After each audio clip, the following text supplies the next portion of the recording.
Next man up, 1025 The Game. Jake Lyman, Parker Kelly with you, broadcasting from the Busy Bee Plumbing, Heating, and Air Conditioning Game Nashville studios, home of the $99 yearly Beehive membership, where the buzz is always about great service. Happy Friday to all out there. I am back from Stark Vegas. Vandy women's basketball, big win on Thursday night, taking down Mississippi State 18-0 for the first time in program history, 5-0 in the SEC for the first time since 1993.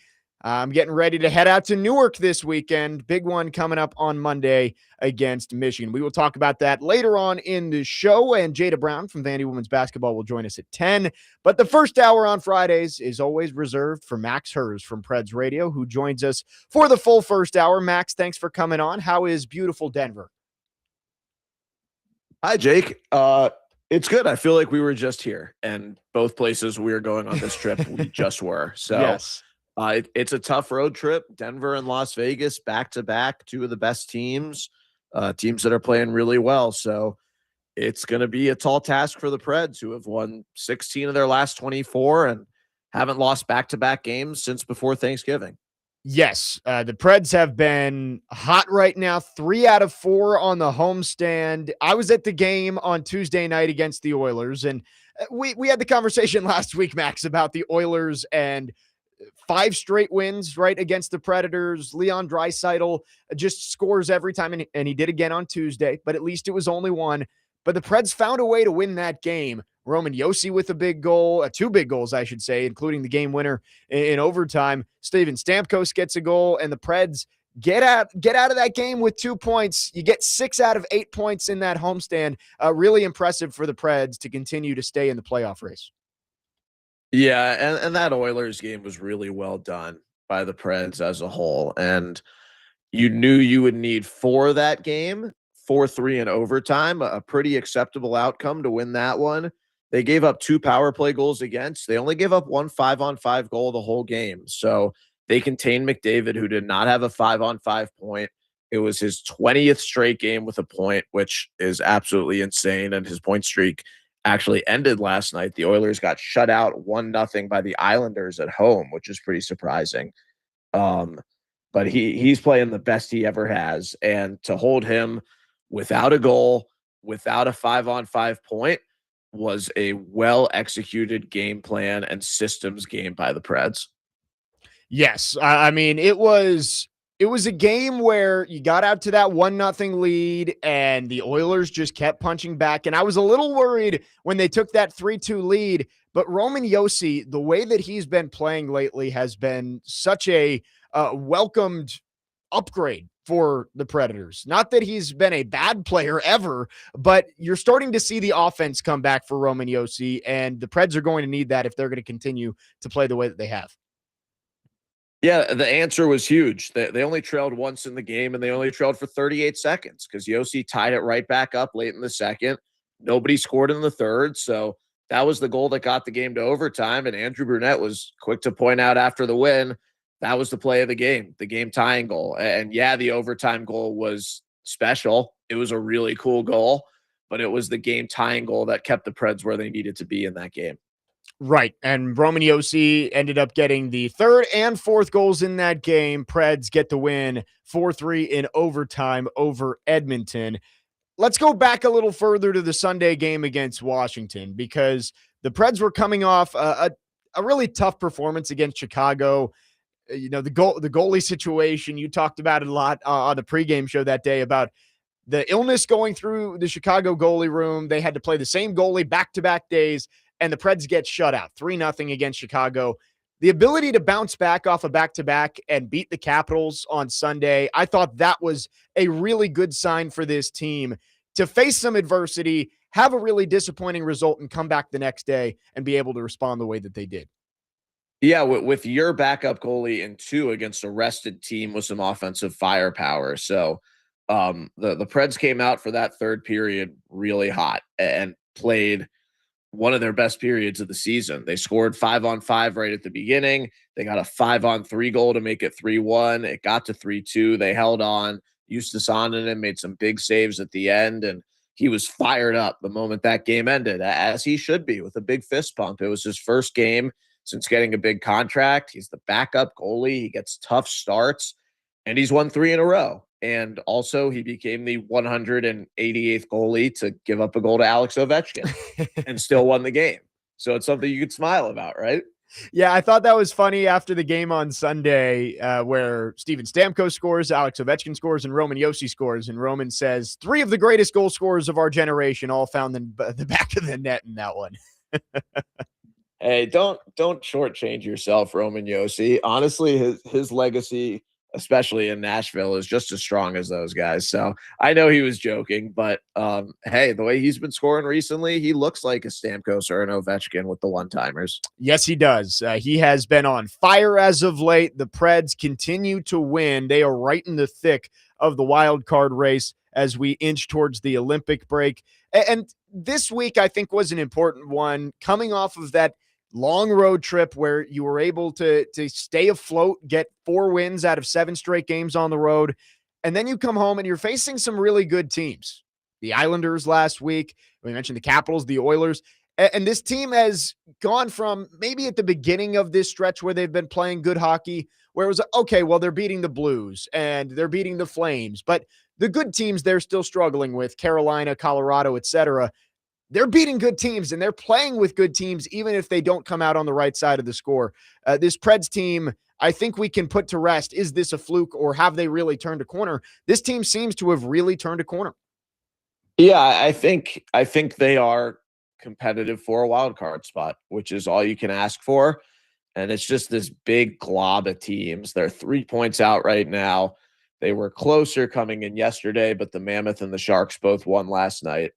Against good teams too. Like the Sharks beat the Capitals in DC and the Mammoth beat the Stars. So everybody's beating good teams. Everybody's in this race.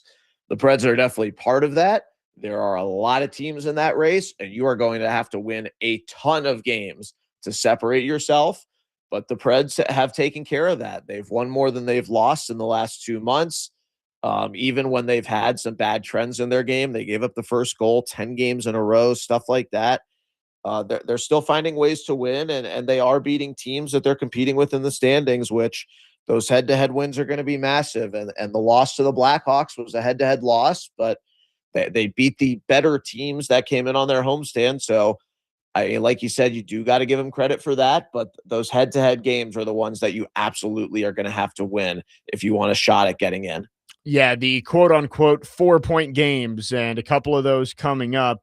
Week from tomorrow, Utah will be here in Smashville for a Saturday in Smashville, so that'll be a big one as well. I'm looking at the standings, and I just think it's so funny to look at the LA Kings, who have 11 overtime losses this year. And I totally understand the NHL playoff standings format of, hey, you play these 60-minute games. It shouldn't be all or nothing when these games go to overtime. But it is funny to see the Kings have more points in the standings despite having 3 less wins overall than the Predators do. Yeah, that's a debate that's never going to end. And I don't feel too strongly about it. I kind of differ than most people on the parts of overtime that I like. I actually really like shootouts. A lot of people don't like shootouts. I find shootouts incredibly entertaining. So I think there should be more shootouts, if nothing else. But, I mean, look, the Preds could have 8 overtime losses or 9 overtime losses. Right. They lost their first 4 overtime games and haven't lost one since, and they're undefeated in shootouts. So, I mean, it really could be anybody. The Golden Knights are winning their division. They have 12 overtime losses. They have more overtime losses than regulation losses. Right. So, like, I don't know, it's just kind of part of it at this point. It juices the standings up. It makes everybody feel like they have a winning record. But I don't know.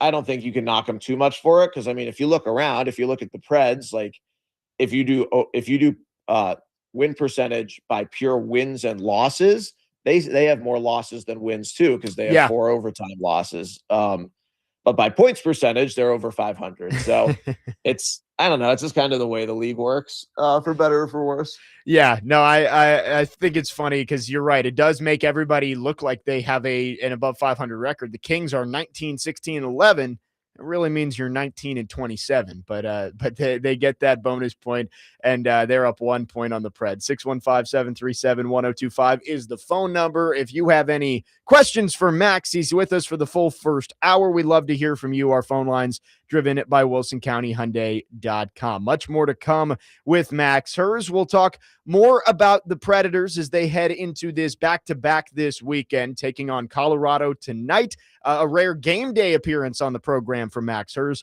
Tomorrow, taking on the Vegas Golden Knights. We'll get some injury updates. Also talk more about that homestand. The energy, the atmosphere in that building, I thought was really good over the weekend. So we'll talk about that coming up next. Jake Lyman, Max Herz, Parker Kelly off and running on this Friday. Next man up, 1025 The Game.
The Game Nashville Sports Network is your home for the College Football National Championship game Monday night. Catch all of the action on 102.5 The Game and 94.9 The Fan as number 10 Miami takes on number 1 Indiana. The College Football National Championship coverage on 102.5 The Game and 94.9 The Fan is presented by Twin Peaks and Parman Tractor and Equipment. Jake Lyman, Parker Kelly with you in studio. Max Herz from Preds Radio is joining us from Colorado as the Predators get ready to take on the Avalanche tonight.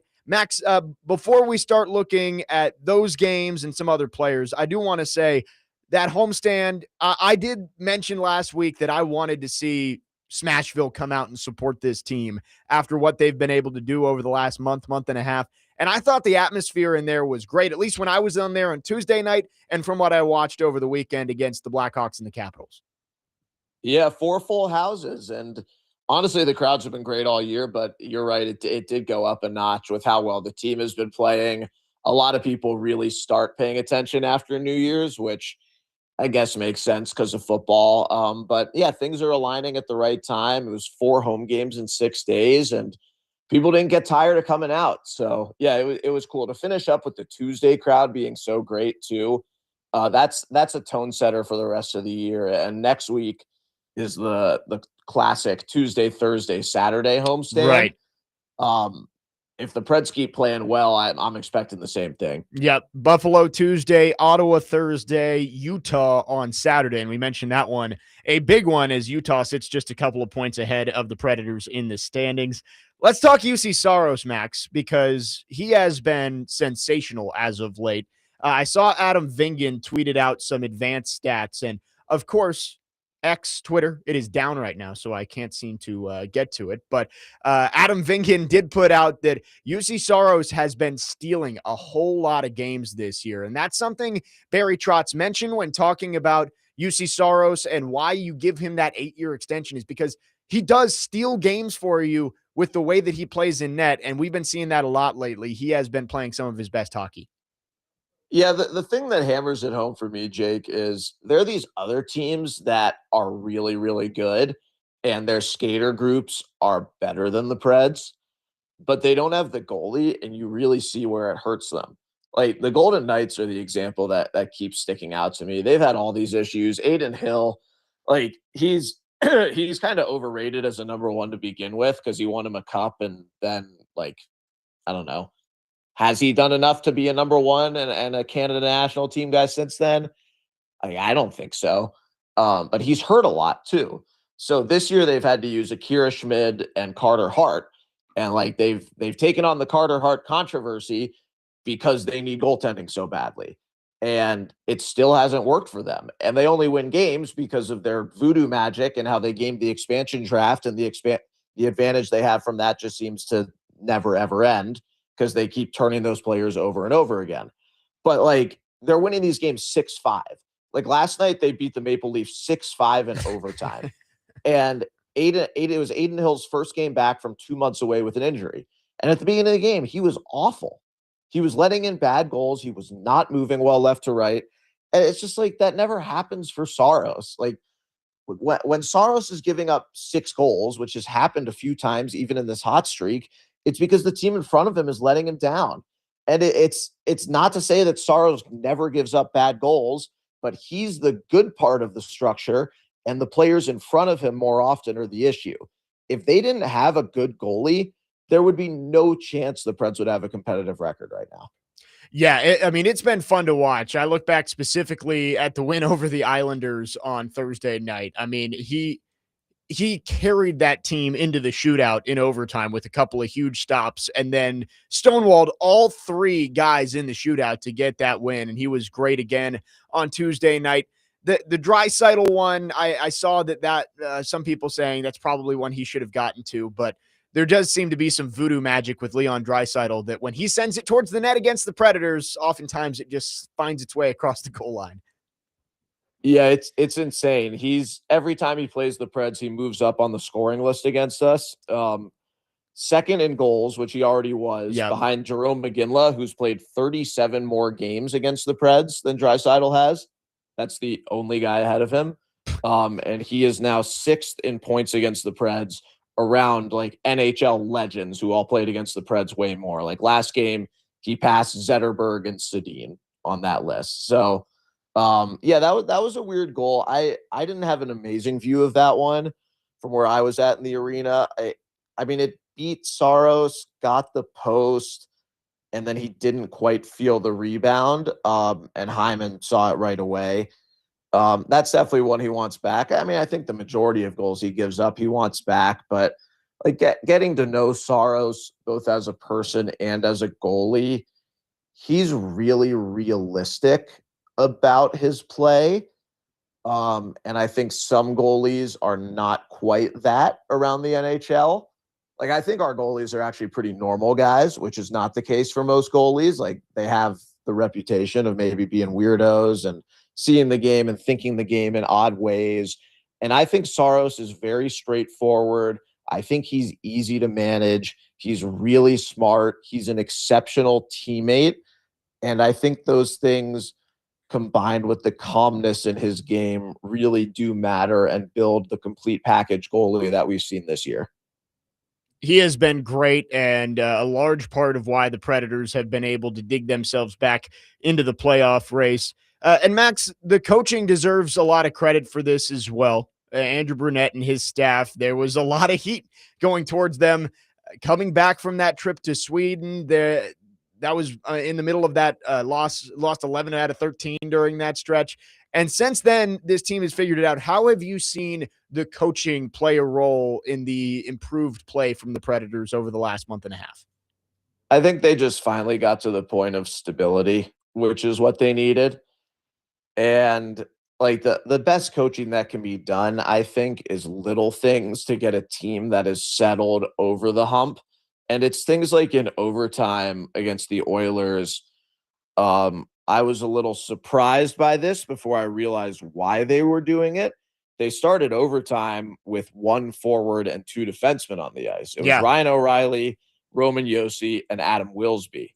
I was initially surprised to see Wilsby out there before I really registered what was going on, which is they know McDavid and Draisaitl are going to start the OT. You need two defensemen and a great defensive forward out there to defend against those guys. And then by the second time McDavid and Draisaitl came around in OT, they did it again. It was Blankenberg with Josi and O'Reilly to start. Blankenberg was following McDavid around the world. He took the puck away from him 3 or 4 times in that shift. McDavid never got his look in OT.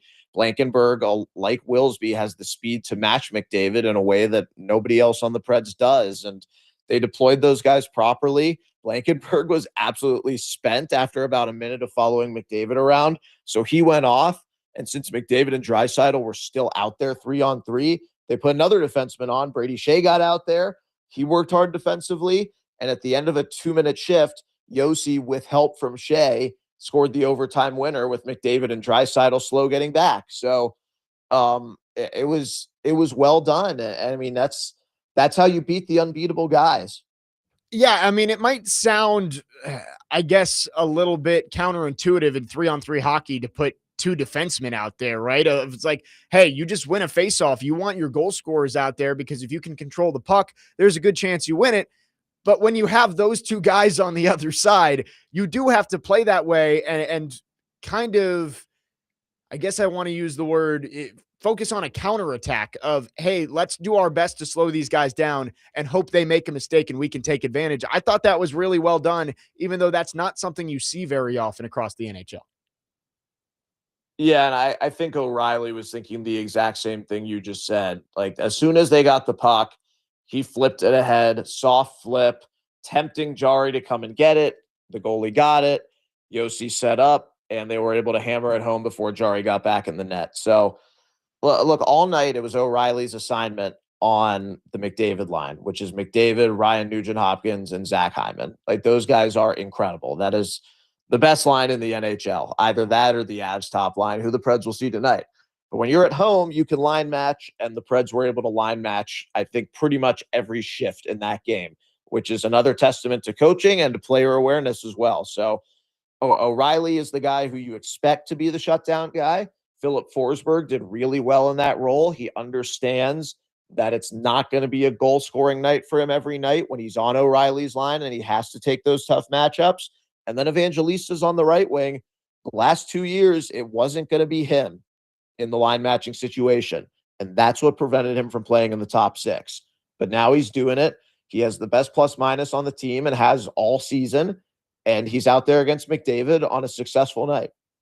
615-737-1025 is the phone number if you want to text or call. On our text line, I'm glad Justin from Greenbrier texted this in. He says, I was frustrated that they didn't challenge that first goal from the Oilers, saying that was clearly interference on Saros.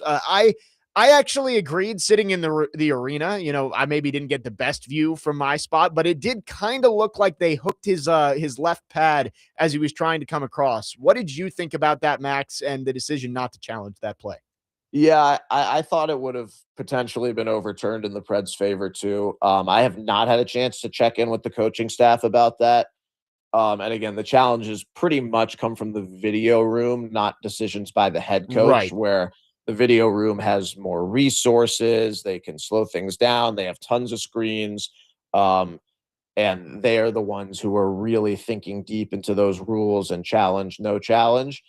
And I think the decision probably came down to you're facing the best power play in NHL history. Yeah, don't give them If a you free put it up chance. to chance and you're wrong and you get a penalty for being wrong, you're basically giving up another goal guaranteed. That is a So, very fair point. yeah, I think that's why they didn't challenge. Maybe in a different time and score in the game they would have.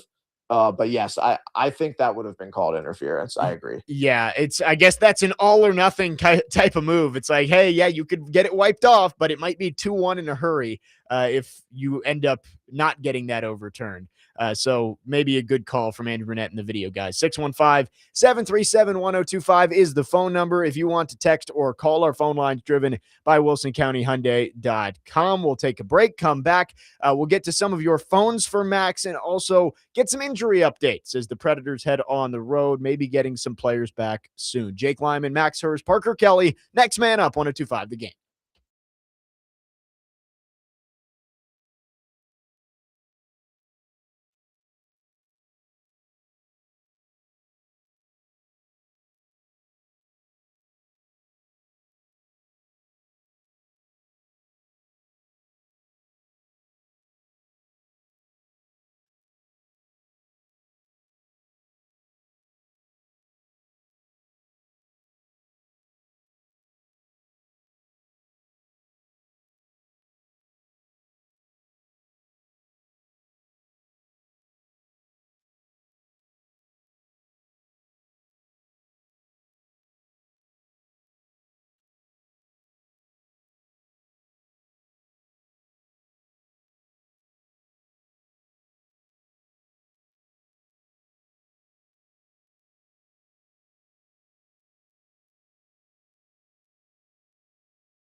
Next man up, 1025 The Game, Jake Lyman, joined by Max Herz from Preds Radio for the full first hour. We got a couple more segments with Max talking Predators as they are on the road this weekend, facing Colorado, the number one team in the NHL tonight. Then we'll take on the Vegas Golden Knights tomorrow. Max, let's get to some injury updates here. Jonathan Marchessault is the one name that I think a lot of people have their eyes on. He's missed a good amount of time, but it does seem that he is at least close to coming back. Am I correct in saying that? Yeah, I think he could play on this road trip potentially. He practiced yesterday. It was the first time he'd practiced with the team in a while. And I gauge Marchessault's health by how loud he is during practice, and he was screaming at absolutely everybody. So I think that means he's healthy and ready to return. I love it. I love it. And that could be a big boost for the Predators playing better, but you can always use more goal scorers. And we've seen Steven Stamkos step up, and I understand they're not at the same level historically of goal scoring, but Jonathan Marchessault has been a 40-goal scorer before, and getting him back healthy and involved, I think, can only help this team as they continue to make a push for the playoffs. Yeah, you would hope so. I was very disappointed with his start to the season, and hopefully dropping him into a team that has played well while he's been out would be seamless. I don't think he's playing tonight, based on what they showed at practice yesterday. If he were to play, I have no clue where they would put him in the lineup. I really have no clue. Because I mean, if you put him back in his spot with Bunting and Haula, then Stamkos or Evangelista is out of the top six, Right. which I don't think is fair right now, and I don't think is a good idea. So if he does play either tonight or tomorrow, I am very curious to see where he would go. I really have absolutely no inkling. They did yesterday at practice that they showed line rushes. Marchessault was not part of even strength line rushes, nor was Ozzy Weisblatt, who has been cleared and could return sometime soon as well.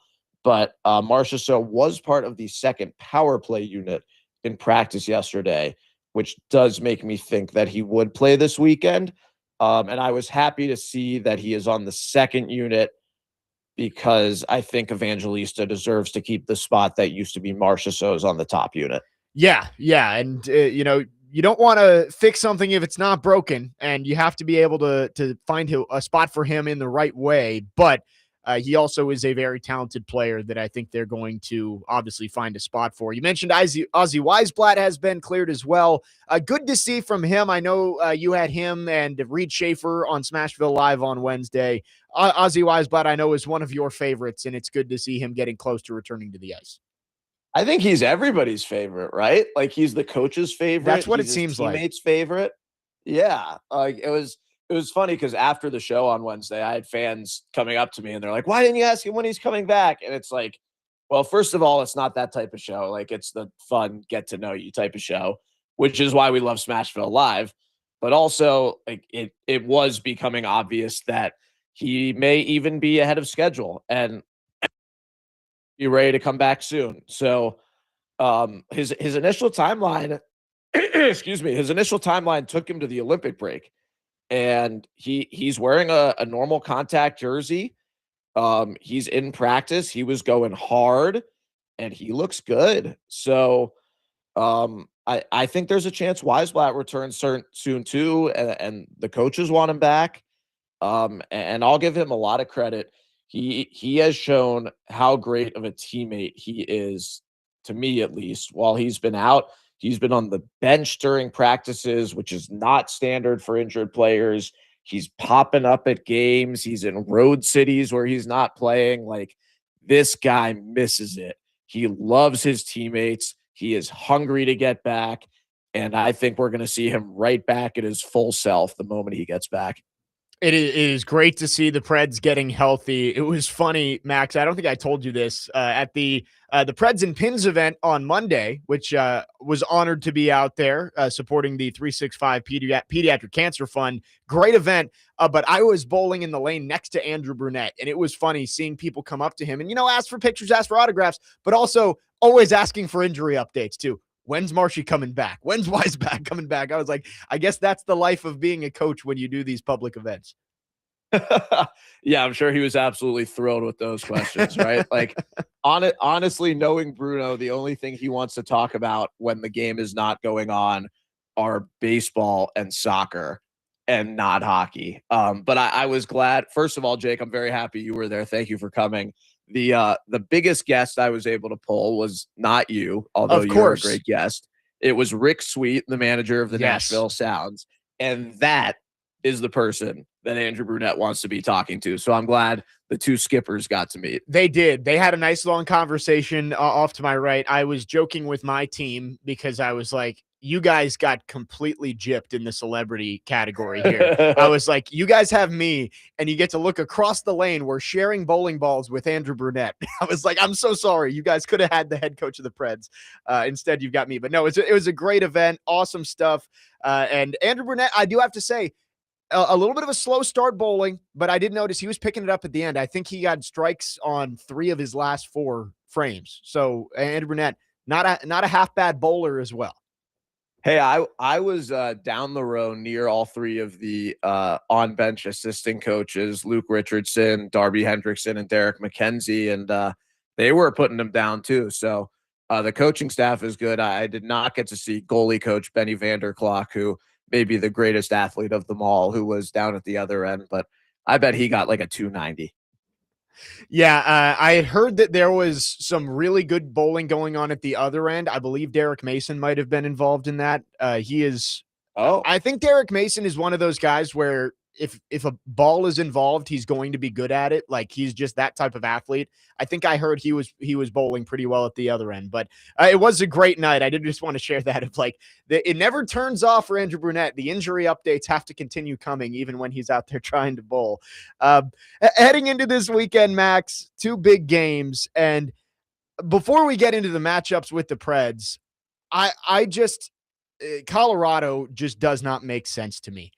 33-4-8 this year. And, that's honestly slipping a little bit from where they were a couple of weeks ago, where they only had 2 regulation losses.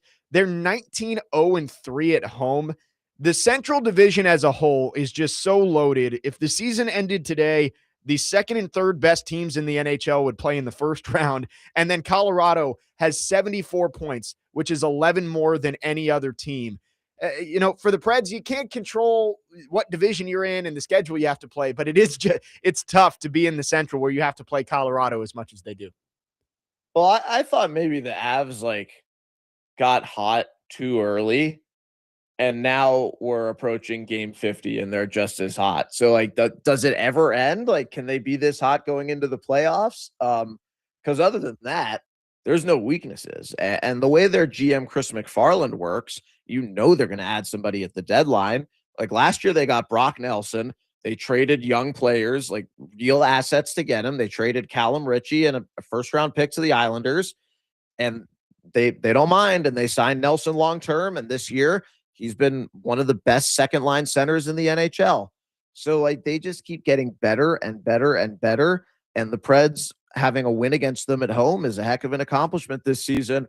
But nobody has beaten them in regulation on their home ice. And right now they are in the middle of a 7-game homestand. Tonight is game number 4 of 7 in a row at home for the Avs. And they also haven't played since Monday. Like the last team they played, the Maple Leafs, has played twice since that game. So the Avs are really well rested. Mackenzie Blackwood is coming back from injury tonight, so presumably he'll be in goal. And it is a tough matchup. And the one other thing injury wise that I didn't get to mention, Adam Wilsby did not practice yesterday. Right. If he does not play tonight, like we saw against McKinnon and Draisaitl, he's a guy with the speed game who can keep up with those guys. He had some really key pass blocks in that win against the Oilers. That is a guy who you probably would be putting out there a lot against McKinnon's line tonight. So that could be a big absence if he does not go tonight. So look, there are a lot of things that do not go in your favor when you come into Denver. There may be even more of them than usual tonight. And then tomorrow night, you have to play the other team that's leading a Western Conference division on the road on a back-to-back, and they'll be rested and you won't be. Yeah, and you mentioned injuries. I just wanted to make sure. Nick Hague missed Tuesday's game with an illness. He is back though, right? Yes. Okay, Yeah, expected. perfect. He practiced yesterday and is expected back tonight. So I think if Willsby doesn't play, Haig would obviously go in. I don't think they would change anything else. Got it. Got it. So that's the injury update for the Preds. Again, back to back coming up starting tonight, Colorado and Vegas. Not going to be easy, but we'll talk about it coming up next and wrap things up with Max. If you have any questions for Max Herz, get them in now. 615-737-1025 is our phone number. You can text or call. Our phone line's driven by WilsonCountyHyundai.com. Jake Lyman, Max Herz, Parker Kelly, next man up, 1025 The Game.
Next man up, 1025 The Game, wrapping up hour number one on this Friday. Final segment with Max Herz from Preds Radio. Jake Lyman and Parker Kelly here in studio. Max is out in Colorado.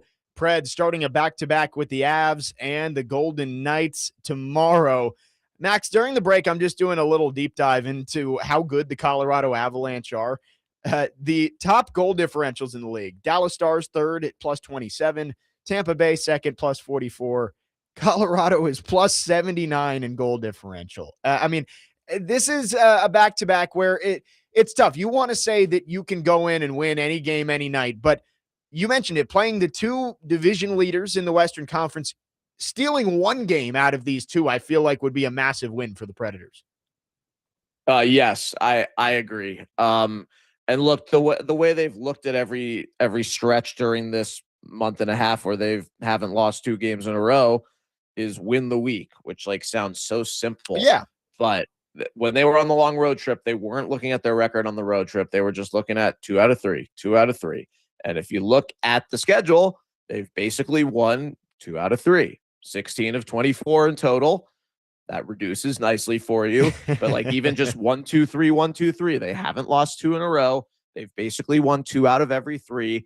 And in order to win this week, they're going to need to win 1 of 2 here in either Denver or Las Vegas. And like I built the Avs up a little too much in the last segment with like how scary they are right now. They are still missing Devon Taves and Gabe Landeskog with injuries. So that at least gives you a little bit of a glimmer of hope. Like their top D pair is not at full strength with Makar.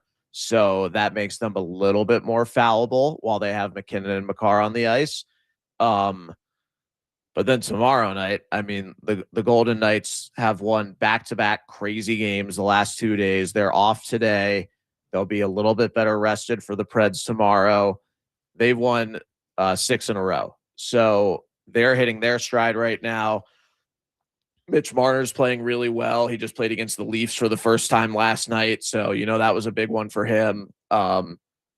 Yeah, I mean, across the board, these are 2 solid teams. And I think the Preds do have them both beat in goaltending, especially the Knights. But it's going to be tough to get points out of these 2 games. And like if they lose both of these, it's not the end of the world. And yeah, we won't be able to say that they no longer haven't lost 2 games in a row in almost 2 full months. But like it's definitely not panic time if these are both losses. But the Preds have risen to challenges really well. So I'm looking forward to seeing what it looks like starting tonight. Yeah, not having the full schedule in front of me, I venture to say this is the toughest back-to-back the Predators will have this year. On the road against the Avs and the Golden Knights is not easy, but yeah, you're right. If you can steal a point, maybe 2 over these next 2 days, you feel pretty good. Let's go to our phone lines, driven by WilsonCountyHyundai.com. Adam in Portland is called in. Adam, thanks for calling. Go ahead. Jake, you know what you sound like right now? You sound like Jake Lyman building up the Broncos at the beginning of the season. That's what you sound like right now, dude. Just so you know. Is it just me and Colorado teams? I don't know what it is. But the Preds are scary too. I don't think y'all are giving us enough credit. Like I wanted Bruno fired so bad, dude. I was loud about it every day.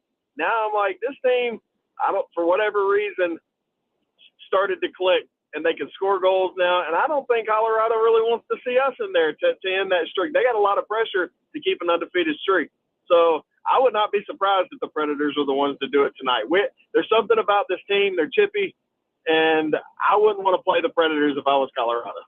Yeah, thanks for the call, Adam. I mean, to be fair to myself, building up the Broncos and the Avalanche, the Broncos record-wise, arguably the best team in the league this year. I mean, eye test maybe says otherwise, and Colorado clearly is the best team in hockey. So I don't know if I'm overdoing it there, Max. Well, so I've been traveling with the Preds for 4 years now, and every time we come to Denver, either like the Avs have just raised their cup banner or one of the other teams is doing something big. So tomorrow the Broncos have their home playoff game. They're the 1 seed. They had the bye. They're playing the Bills, who are like the big dogs, obviously, against the unproven 1 seed Broncos. So like every time we're here, either the Nuggets are raising their banner or the Broncos are doing something big. The crowd is always completely full in Denver. I think I've been here now. This will probably be my 6th or 7th Preds game announcing here. I don't think I've been here on a weeknight either. Like I think we've only come here on weekends. The atmosphere for Avs games here is awesome. And it really helps when your team is good, obviously, and it goes both ways. But I feel like something big is always going on in Denver, and we always just miss it by a day. And if it were the other way around, I don't know. Would I be shelling out to go to a Broncos-Bills playoff game? It's going to be a great game. And who knows, maybe the Bills Mafia, I know they love Nashville from when they take over Broadway. Maybe they'll come and cheer on the Preds tonight. Who knows? Yeah, hey, we'll take it, Bills fans. Talk to Pete Weber. He'll get you straightened out. And speaking of Buffalo, a couple more games before we have you on next. At home, Sabres on Tuesday, Senators on Thursday. Buffalo, I was shocked looking through the standings to see they are in position to be in the playoffs if the season ended today. Maybe ending that 14-year playoff drought if they can keep it rolling. So Buffalo, a team that obviously the Preds on home ice, you would think would match up pretty well with, but the Sabres actually playing some pretty good hockey lately. Yeah, to quote the 20th century philosopher Hal Gill, Buffalo is burblufficating with how well they've been playing recently, and they had a 10-game winning streak that came to an end. But since then, they've won 5 out of 6. So they've won 15 out of 17 in total. And we have not played them yet this year. So I'm looking forward to seeing them. Tage Thompson is just on another level right now. Their goaltending has been really good. They've got 3 hot goalies at the same time, which is crazy. So that is a really challenging game for the Preds too. But I think on home ice with another practice day on Monday under their belts, I think that's less daunting than what they face on the road here. But that'll be a good chance to bank some points. The Senators are really struggling. That needs to be a win next Thursday. And then the Mammoth are a team that they just ran with last month in Salt Lake City. That's a team in the wild card race in the West, as you said a couple segments ago. So I think that's another one where, look, they're looking at it as 2 out of 3. That homestand is a success if you get 2 out of 3. Yeah, and it's coming up quicker than you would expect. I can't believe we're almost to the Olympic break here. It's these 2 games, homestand for 3, road trip for 3, and then it's the week that you head into the Olympic break. So it's going to be here sooner than you think, but the Preds right in the wild card race right now. These 2 games coming up this weekend going to be tough. It is an 8 o'clock puck drop tonight in Colorado, 7 o'clock pregame right here on 102.5 The Game, and then tomorrow night, man, Max, late night start, 9 p.m. puck drop on a Saturday night. I guess it'll be a little early for you out there, but 9 o'clock puck drop. I would have expected maybe an afternoon game on a Saturday. Well, if the Preds weren't on a back-to-back, maybe they would have gone for right. it. Yeah, I got We'll take the late night in Las Vegas. When we were there on New Year's Eve, that game started at noon local time, and that was like the quietest crowd in the 9-year history of the Vegas Golden Knights hockey team. So, yeah, we want it jazzed up on a Saturday night in Las Vegas. Yeah, going to be fun. 2 big games this weekend before the Preds return home for 3 straight in Smashville. 2349 asks, did you ask Max the question of the day? I guess Joe Rexroad and Big Joe were on this morning, and their question of the day, Max, was if you could choose any fast food for one meal, like fast food, what are you going with? Everything is on the table. I mean, I feel like this is reasonable. Like I could get any fast food anytime, right? This is right. Like if you scenario. walk, let's say you walk into a food court and any fast food you can imagine is sitting there and you have to go up and order one meal. What would it be? Oh man, I don't know. It was tough for me. I went with Cookout. No, Cookout's gone expensive. If anyone from Cookout is listening, change your prices back. Needs to be back to a $6.50. Yeah. I need to feel like I'm ripping you off when I go to Cookout. No, it's tough. Ian went with Taco Bell. I don't know. I get heat for this, but I really like Burger King. I don't know why that's such a hot take. Okay. I Max, come on. Yeah, we can do better than Burger King. I'm a simple man. I like a cheeseburger and fries. I haven't had Burger King in a while. Maybe I need to try it again. Max Herz with us from Preds Radio. Always great stuff, Max. 2 games this weekend. Again, tonight, 8 o'clock puck drop. You can listen to Max and Hal right here on 102.5 The Game. Appreciate you coming on as always, Max. We'll talk to you back here in Nashville next week. All right. Thanks, guys. Max Herz from Preds Radio joining us for the full first hour. Always awesome stuff with him. And again, the Preds playing really good hockey. 3 out of 4 on that homestand, including an overtime win over the Oilers on Tuesday. Would love to be able to get a win this weekend on this tough back-to-back. 615-737-1025 is the phone number. Coming up in hour number 2, Jada Brown from Vanderbilt Women's Basketball will join us. The Commodores off to their best start in program history at 18-0. We'll talk to her coming up next. Jake Lyman, Parker Kelly, next man up, 102.5 The Game.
Second hour, next man up, 102.5 The Game. Jake Lyman, Parker Kelly, broadcasting live from the Busy Bee Plumbing, Heating, and Air Conditioning Game Nashville studios, home of the $99 yearly Beehive membership, where the buzz is always about great service. We start hour number 2 going to our phone lines, driven by WilsonCountyHyundai.com. We are joined by Jada Brown, a senior on Vanderbilt's women's basketball team. The Commodores got to 18-0 last night, the best start in program history. Jada, thanks for coming on. Appreciate you taking some time. Hey, Jake. Thanks for having me. I'm really excited to be on. Well, Jada mentioned 18-0 last night, a big win at Mississippi State, 89-85, a game where the Bulldogs, they gave you everything that you guys could handle. They needed a win bad, but you guys were able to find a way to make some plays down the stretch. What did you like about the way your team was resilient in a back-and-forth game on the road last night? Yeah, I think you just said it right there. Resiliency is key. There's no away game in the SEC that's going to be easy, and Mississippi State certainly is not an easy place to play. And so I think, whether it's a pretty win or an ugly win, a win is a win in the SEC, and we got it done. As someone who's been with Vanderbilt for 4 years and you've seen the growth of this program, how special has the start to this season been? Going from a team that missed the NCAA tournament your freshman year, you've gone the last 2 years, and now to be a top 5 team in the country, the best start in program history. How special has the growth of this program been and being a part of it for these last 4 years? Yeah, it's been a blessing to be a part of this, and I think it's just a testament to all the work that we've been putting in. It's been a steady growth, but we started from not much and then put in work every single day, and now you're seeing the results of that. And so it's been really cool to be a part of, and the buy-in from the coaches to the players to the coaches, everyone on the staff has been a full commitment, and so that's why we're at where we're at. As someone who maybe last year was in more of a reserve role and you've stepped up this year and been a key piece off the bench for this team, what have you focused on specifically in your game that has allowed you to help the team so much early on this year? Yeah, I think the main thing for me was doing whatever it was that the team needed to make plays and to win games. And what the team needed was defense. And that's perfect because I love to play defense. So just keeping the ball in front, being able to secure rebounds here and there, knock in a shot if I'm open. So just doing whatever the team needs. We're talking to Jada Brown, a senior on the Vandy women's basketball team. Jada, you're like I mentioned, you're a senior. How have you seen the mindset of this program really change since you started out as a freshman on campus on West End to where it is right now? I would say a big difference is our just belief, and it comes from the standards that have come from the top from Coach Ralph and have trickled through the program from Coach Ralph to the staff and to the players, and just a commitment to those standards because when we stick to those, there's no ceiling for our team. And to coin one of my favorite phrases, the great Nick Saban always talks about the rat poison, and your team is number 5 in the country, 18-0, and it's important to celebrate the wins that you get because you mentioned you're in the SEC and no wins come easy. But how do you keep yourself? How does the team keep the focus on the next game? Yeah, that's a good question. Coach Ralph said just the other day that rankings, along with a lot of other things, are a distraction.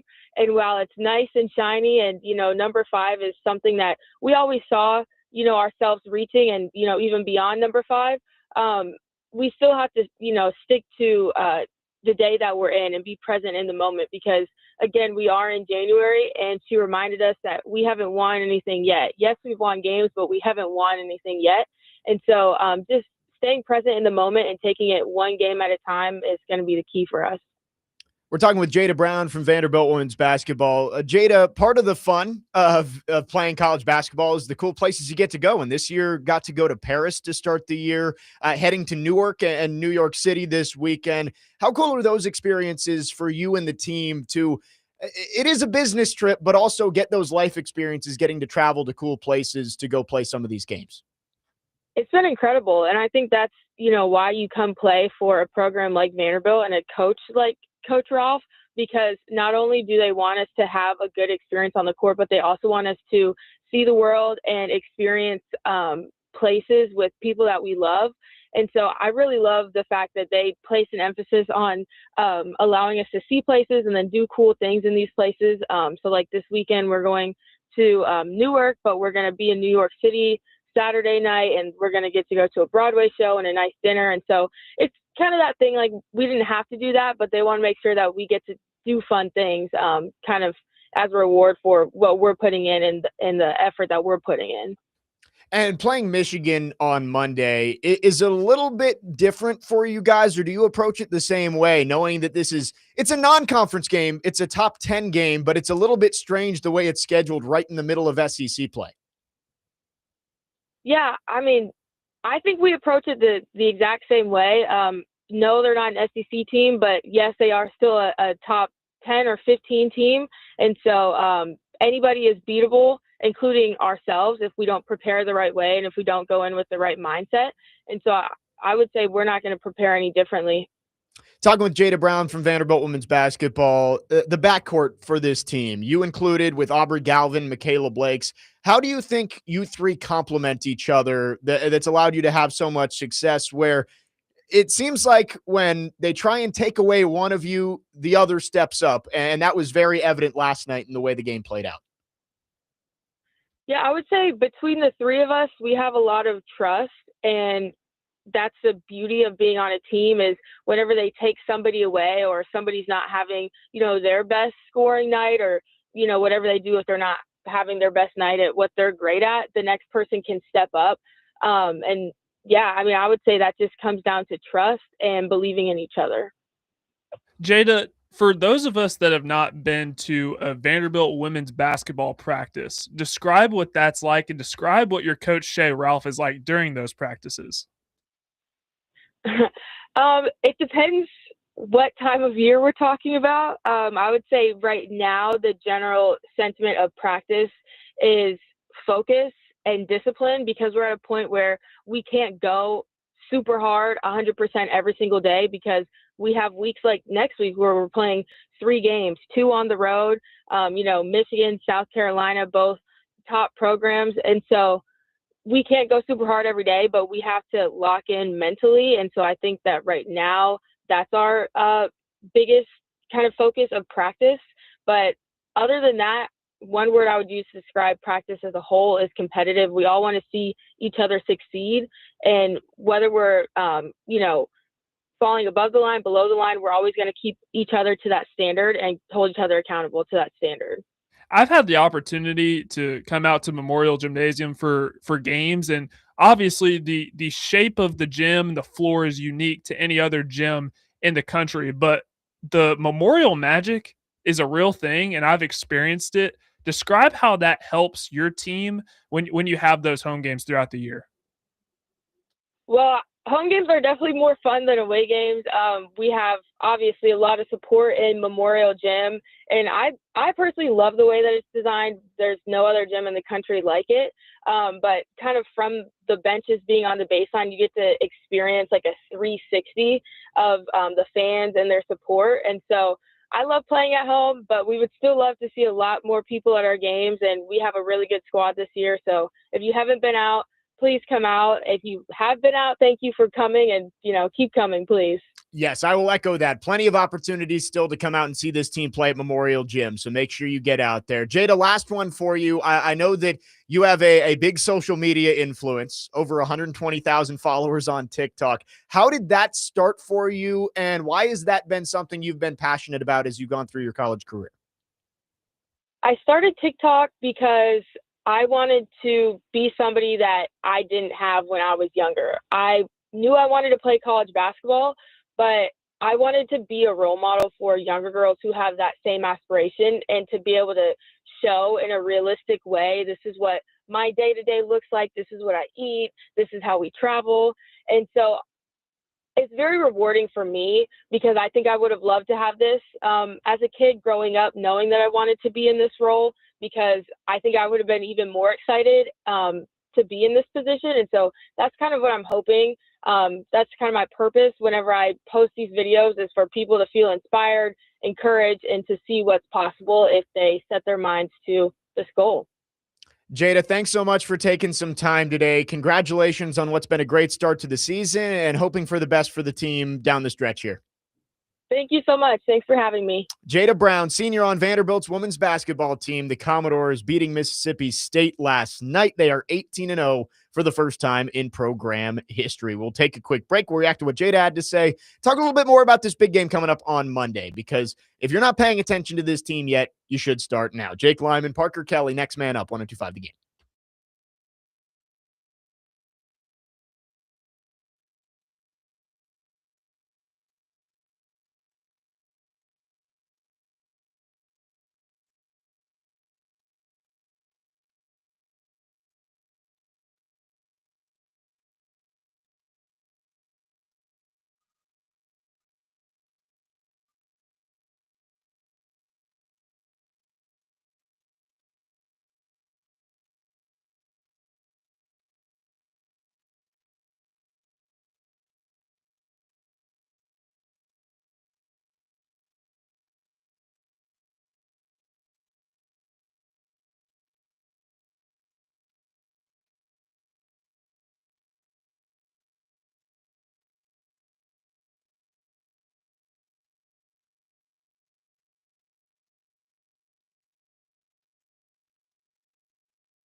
Next man up, 102.5 The Game. Jake Lyman, Parker Kelly with you for the rest of the show. No Connor Newt today, but he is going to be on with Chase at the top of the hour. So, on Chasing Big Joe. So excited for that coming, or not the top of the hour, at noon. We've still got a while left to go with you. We'll get into the Titans coaching search here in just a couple of minutes. We'll talk the national championship game coming up on Monday. But a big thanks to Jada Brown from Vanderbilt Women's Basketball joining us in the last segment. Commodores are 18-0, gritty win on the road yesterday against Mississippi State. This team is special. And a chance on Monday to get another top 10 win taking on Michigan. Michigan's a really good team, but that's at 1:30. I believe it's being televised on Fox, but you can always listen with me on 94.9 The Fan too. 1:30 tip-off, 1:15 pregame. And with Jada, I want to just shout her out because her freshman year, she was forced into a pretty large role, started a lot of games as a freshman. I saw 22. Yeah, 22 games she started as a freshman on a team that the injuries that year were just ridiculous. 3 starters were out for the year before the season even got close to starting. And Jada, as a freshman, had to take on a pretty big role. The last couple of years, she fell into more of a reserve role, didn't play very much, but she has been absolutely crucial for this team over the last couple of weeks, especially in SEC play. Last night, she sealed the game. Mississippi State, I will give the Bulldogs a lot of credit. They were 1-3 coming in SEC play. They needed that win desperately at home. And every time Vandy looked like they were going to pull away, Mississippi State roared back, and they got it back to 5 at the very end there and had the ball. And Jada Brown stood in there, took a charge, and sealed the game. She does all of the little things that Vandy needs. Michaela Blakes and Aubrey Galvin are going to be flashier. Michaela dropped 38 and 7 last night, just casually. And Aubrey Galvin is one of the more fun basketball players I've ever seen. We talked to TD about it yesterday. She reminds me of Jason Williams. But Jada Brown does all the little things right defensively. She's a sharpshooter from outside. So want to give her a shout out. This team has been really fun to watch. They're 18-0. They're ranked 5th in the country and a top 10 matchup on Monday. And Jada also mentioned it in the interview. A week from Sunday, Vanderbilt heads to Columbia, South Carolina to take on Don Staley and the Gamecocks in what could be a top 5 matchup. Honestly, there's not going to be another poll there will be a poll Monday morning, and then there won't be another one till Sunday. So guaranteed to be a top 5 matchup between South Carolina and Vanderbilt, as South Carolina beat Texas last night. So, I did not expect this team to click as fast as they did, but you have seen the new pieces fit in perfectly with the returners like Michaela Blakes and Justine Passat and Jada. And right now, projected as a 2 seed in the NCAA tournament. I'll say it again. If you're not paying attention to this team now, it's time to start, because there are some big games coming up over at Memorial. You'll want to be there. Texas, Oklahoma, Kentucky, all top 15 teams coming to Memorial Gym over the next month or so. So big win last night, 89-84 over Mississippi State. And Vanderbilt improves to 18-0 for the first time in program history. Monday, 1:30, Commodores take on the Michigan Wolverines. Let's get into the Titans coaching search here, because we're heading into week 3 on Monday, and the Titans can start to do in-person interviews with coaches who are currently employed. One thing that has stood out over the last 24 hours, it does not look like the Titans are going to get an interview with Chris Shula, which is a little bit disappointing. Of the 18 names, we could say 19 because John Harbaugh was being considered, obviously, but 18 names, only 2 have not been interviewed or are scheduled to interview over the weekend. The schedule for the Titans right now is Dayball today, tomorrow's Mike McCarthy, and then Sala and Gannon are on Sunday. Chris Shula has not been scheduled. Neither has Cliff Kingsbury. I'm not too disappointed about Kingsbury because he is unemployed right now. Like, he parted ways with Washington. He could come interview at any point, and maybe it's just not a good fit. But Shula disappoints me a little bit that the Titans aren't going to get to speak to him. I don't think the Titans can just wait around and hope that they get a chance to talk to him if the Rams lose this weekend. You kind of got to move on with your process and start the second round of interviews next week. So it does not look like Chris Shula going to interview with the Titans. That could still change, but he's taking 3 interviews today, and though they are not with the Tennessee Titans. Yeah, and that's kind of disappointing because you know that I've mentioned on here that he's been one of my favorites, and I hope the Titans would get to interview, but they are interviewing 19 people, I believe is the final number. It's Well, hard. Harbaugh doesn't count Okay, because so he never 18. interviewed, but yes, 18. It is so incredibly. I'm glad that people on Twitter are putting out the schedule because it is so hard for me to keep I up know. with all the different interviews that are going on. But that's kind of just the nature of the calendar right now is you can't really afford to wait because I wonder how much John Harbaugh going to New York is going to speed up the process for the remaining teams. And now that Pittsburgh doesn't have a coach and they're looking for a guy, how much does that speed up everything else for the other teams in the league? I'm sure that we're going to see that with the Tennessee Titans. Yeah, and talking with TD about this yesterday, I asked the question of, does Harbaugh speed up the process for everybody? Now that Harbaugh's off the board, does a mad scramble start to make sure that all of these teams can get their guy? I could see that happening, and maybe we see some dominoes fall over the weekend. But I also could see it being a one-off with John Harbaugh of, all right, that was the big fish. Everybody gave their best shot at it. Giants won, and now we can head back to our full-on process. Ian O'Connor, who was following the John Harbaugh saga probably as close as anybody, he tweeted out yesterday because we've been getting some texts of, why is the official announcement on John Harbaugh waiting so long? Why have the Giants not announced John Harbaugh? Ian O'Connor, who covers the Giants for The Athletic, he put out yesterday that for Giants fans waiting and waiting for the official white smoke and worried there is a snag that could send John Harbaugh groveling back to Tennessee, I'm told there is no concerning snag. So for anybody holding out hope on John Harbaugh, it's not going to happen. I wish he would have been the white whale of the coaching search, but there's still plenty of other good candidates out there, and the Titans are interviewing all of them at this point. With Chris Shula, he was one of the big first-time head coaching candidates that I would have liked the Titans to at least speak to, but I also continue to go back to the Titans are telling you what they want by the people that they're interviewing. And Joe Rexrode and I talked about this at the end of Robbie and Rexrode earlier of, why do the Titans want head coaching experience? And does that seem like the way that they're going to go? And when you're interviewing 14 out of 18 guys have former head coaching experience, you're telling everybody that that's what you want. And I get it, because with a coordinator, there is more risk associated with that. I think it's higher risk, higher reward. Joe listed off the list of all of the successful head coaches that did not have head coaching experience previously. Sean McVay, Kyle Shanahan, DeMeco Ryans. I mean, you look at the playoffs right now, Mike McDonald. Yeah, those guys have been great since they've been hired, but there are probably just as many examples of first-time head coaches who have come in and completely flamed out. The Titans may be overcorrecting from Brian Callahan a little bit. I think there's some of that of he failed because he was inexperienced. And I will continue to go back to that. I think the learning on the job for Brian Callahan is what killed him. He had to come in and learn how to be a play caller and a head coach, and did not surround himself with enough experience to make it easier.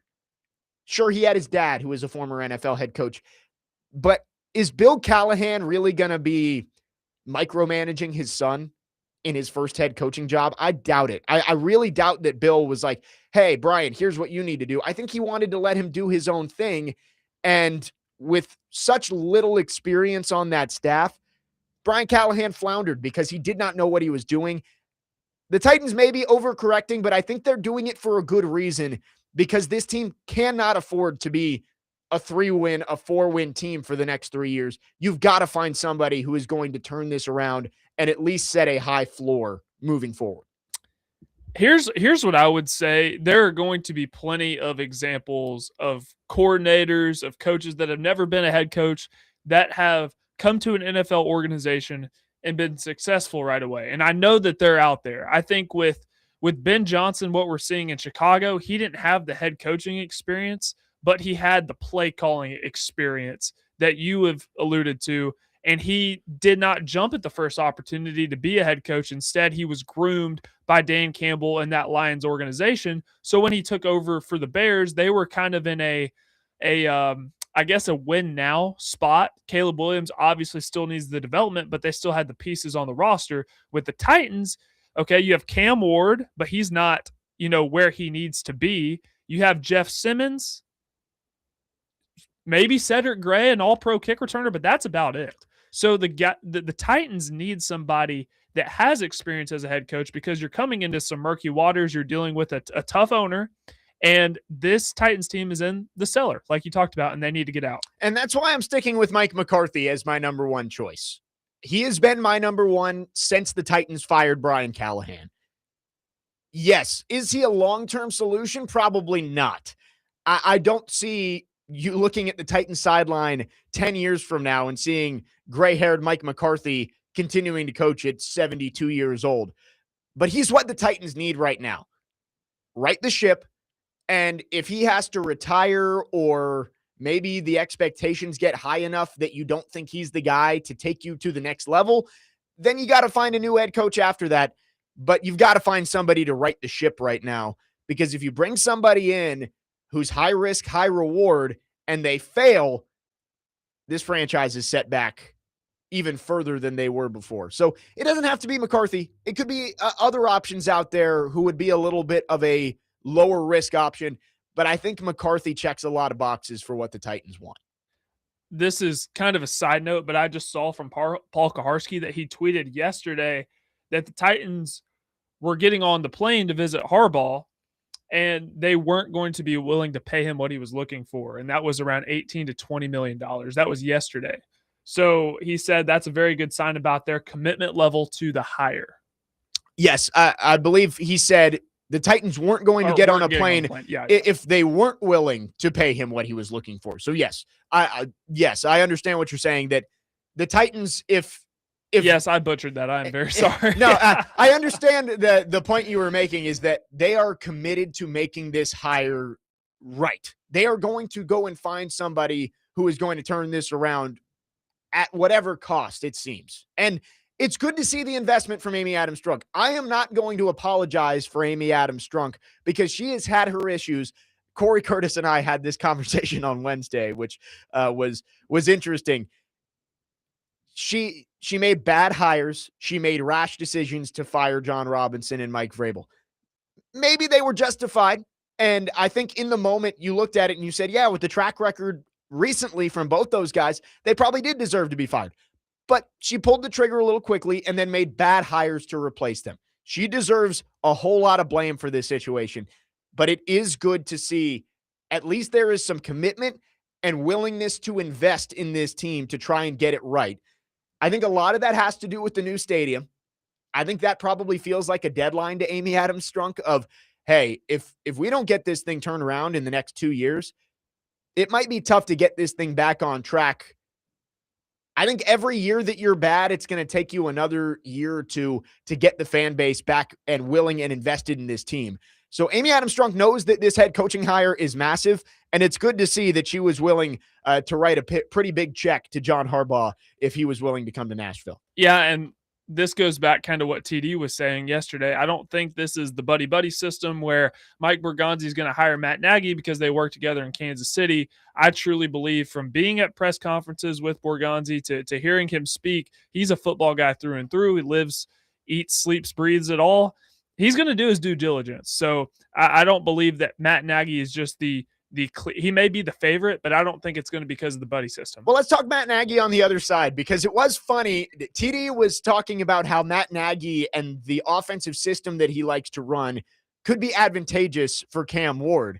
And that clip was posted on X yesterday, and we got some responses that I knew the Titans fan base wasn't going to be thrilled about Matt Nagy, but there were some responses that makes me think that they might riot if Matt Nagy ends up being the hire. We'll talk about it coming up next. 615-737-1025 is the phone number. Our phone and text line driven by WilsonCountyHyundai.com. Jake Lyman, Parker Kelly, next man up, 1025 The Game.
Next man up, 1025 The Game. Jake Lyman, Parker Kelly with you on this Friday morning. Looking at the Titans head coaching search, wrapping up week number 2, and next week expected to get finalist interviews. Paul Kaharski reporting yesterday, the expectation is there will be 3 or 4 finalists, maximum of 5, and we will see who ends up coming back in and could end up being the next Titans head coach. But one name has hovered over them all throughout this entire process, and that's Matt Nagy. The expectation has been, all right, well, he worked with Mike Borgonzi in Kansas City. They have a relationship. In the Athletic piece that came out a couple of weeks ago, Matt Nagy said he helped Mike Borgonzi prepare for the interview with the Titans. So everybody's pointing at that and saying, oh, he's just going to hire his friend. I would not be thrilled with a Matt Nagy hire, and I'll get that out of the way, saying he is not my top candidate, but I would totally understand it if they hired him. Here's the comparison I'll make, and this is not me, this is not anything novel. I've seen other people put this out there, but there is a very popular head coaching candidate among Titans fans out there who has one more win and 2 more regular season losses than Matt Nagy in the same amount of seasons, and the same playoff record at 0-2. Do you know who that is, Parker Kelly? One more time. Repeat that. So Matt Nagy has a .523 winning percentage in the regular season. This mystery candidate, who Titans Twitter loves, has a .515 regular season winning percentage. Both guys are 0-2 in the playoffs. I'm going to say Mike McDaniel. It is Mike McDaniel. And I like Mike McDaniel more as an offensive coordinator, and I'll say that for Matt Nagy too. If I had to pick, I would take both of them as an offensive coordinator before I took them as a head coach. Agreed. But if you're going to love Mike McDaniel, look at Matt Nagy, and I think as much as maybe I stereotype Mike McDaniel and say, oh, the way he talks, the way he dresses, he's not a leader of men, I think the way he looks, maybe stereotyping him in the other direction from Titan Twitter of, look at this cool young offensive mind who's going to come in and revolutionize our team. Maybe. Matt Nagy's had some success as an offensive coordinator as well. That's why he got the job as the head coach of the Chicago Bears. And yeah, he hasn't been calling plays, but he's had a little bit more time to reflect on his mistakes and maybe come up with a new plan for what he would do differently. This is not me advocating for Matt Nagy, but the dichotomy of how people view Mike McDaniel versus Matt Nagy feels a little skewed when they've basically been the exact same coach during their time in the NFL. So I'm not a fan of either as the head coach, but speaking purely on Matt Nagy, and again, I'm speaking just for myself. I'm not speaking on behalf of the fan base, just myself. I heard what TD said yesterday about the offensive philosophy and the Don Coryell and RPOs, and the vertical passing game. I heard all that. I listened. I even talked to TD after the show about it. But here's my thing. I can't get rid of that stench in Chicago. I just can't. And also him being in Kansas City, I understand that he's had the time to reflect on those mistakes. He was under Andy Reid, who really does a similar thing to what Matt Nagy did in Chicago. But I watch Kansas City, and I know for a fact, and I'm sure you do too, that Patrick Mahomes masqueraded so many of those issues. Yeah, 100%. So I cannot get on board fully with him being the head coach. He's definitely not my top candidate, but I do just find it funny, the love for Mike McDaniel, and the fans despise Matt Nagy. Here's a question for you, Parker. Seems like with Mike McDaniel, everybody is blaming Tua for the issues in Miami. It's like, oh, well, he was working with Tua, and that just was never going to work out. Why does Matt Nagy not get the same grace for having to work with Mitch Trubisky and Justin Fields? It's a fair question, and that's why I'm not on board with Mike McDaniel either, because I believe Tua, at his best, is a solid NFL quarterback, but his game is so limited. He's not very mobile, and he operates by getting the ball out quickly out of his hands, and if he has to be creative, that's when things go very poorly. So I believe they're kind of and then with the extension, I mean, the Dolphins are really in quarterback hell. So but I can't really get on board with him being the head coach either. So it's a fair question to ask. Yeah, I mean, I would not love either of them as the next head coach, but I would also understand both of them. I would put them completely middle of the pack for the Titans candidates right now. There are guys I like more. There are certainly guys I like less than Mike McDaniel and Matt Nagy. But I just that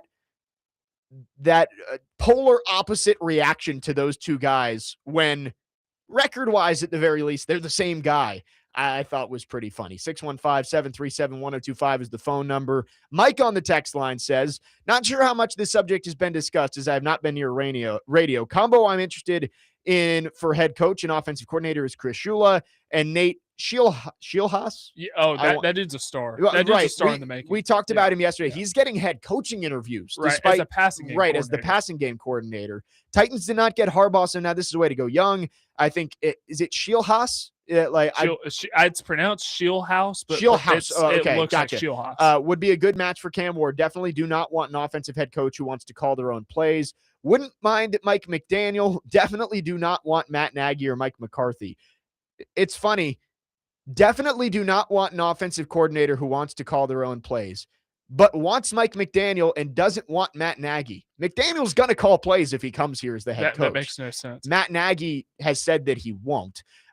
Again, not advocating for Matt Nagy by any means. I'm not trying to say that he is my number one guy, but I don't understand the hatred for it when I think that if he is hired as the guy, Mike Borgonzi feels very, very convicted that he's going to get this thing turned around. And here's the thing. If Mike Borgonzi hires Matt Nagy, I'm not going to be one of these fans that throws a temper tantrum. I'm not going to, publicly spew my the blowback is going to be insane. Yeah, I'm not going to be like Matt that Nagy. because but here's the thing, and I don't know if this is a dangerous place to be, but I feel like Mike Borgonzi, given what he was able to do in 1 year, and given how serious he is about the game of football, earns a little bit of the benefit of the doubt. So if he feels like Matt Nagy is the guy, yeah, I may not be on board, but I feel like I have to trust him, even if it's in the slightest bit. I won't even go with track record for Borgonzi. I'm going to say that Mike Borgonzi is a smart guy. I think he's proven that. Yep. He knows his job's on the line. He also understands the blowback that is going to happen if he hires Matt Nagy. And this is the most important hire of the Titans franchise history of getting the right head coach. Well, and he was asked in the press conference, the public perception of Nagy is not good. Why do you think he would be good? And I really think that Borgonzi, understanding the fan blowback and the ramifications on his own career, would not hire Matt Nagy if he felt like he was not the right candidate for the job. So I hope it's not him, but I would understand if it was. And Matt Nagy really doesn't need to be, or not Mike Borgonzi does not need to be listening to us because we're not the ones making this hire. If he believes, and he's done his homework, which I believe he has, and he believes that Matt Nagy's the guy, then he has every right to hire him. Right. He shouldn't be listening to, and he's not. I know he's not. I just know there are people out there who are going to say, if they hire Matt Nagy, it was a sham process. It was him all along. He knew he was going to hire Nagy. You don't interview 16 to 18 guys if you know who you're going to hire from the very beginning. It's just wasting everybody's time. 615-737-1025 is the phone number if you want to text or call. Our phone line's driven by WilsonCountyHyundai.com. More on the Titans head coaching search to wrap up hour number 2. In the 11 o'clock hour, we'll talk about the national championship game, Miami and Indiana, coming up on Monday night. Jake Lyman, Parker Kelly, next man up, 102.5 The Game.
Next man up, 102.5 The Game, finishing up the second hour on this Friday. Jake Lyman, Parker Kelly with you. Looking at the Titans head coaching search, finishing up hour number 2.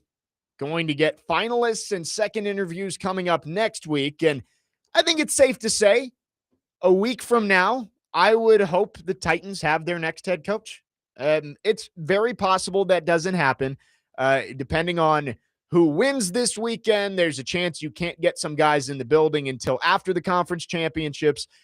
But I think more than likely the Titans will probably have their head coach within the next week. And we'll find out who the finalists are coming up.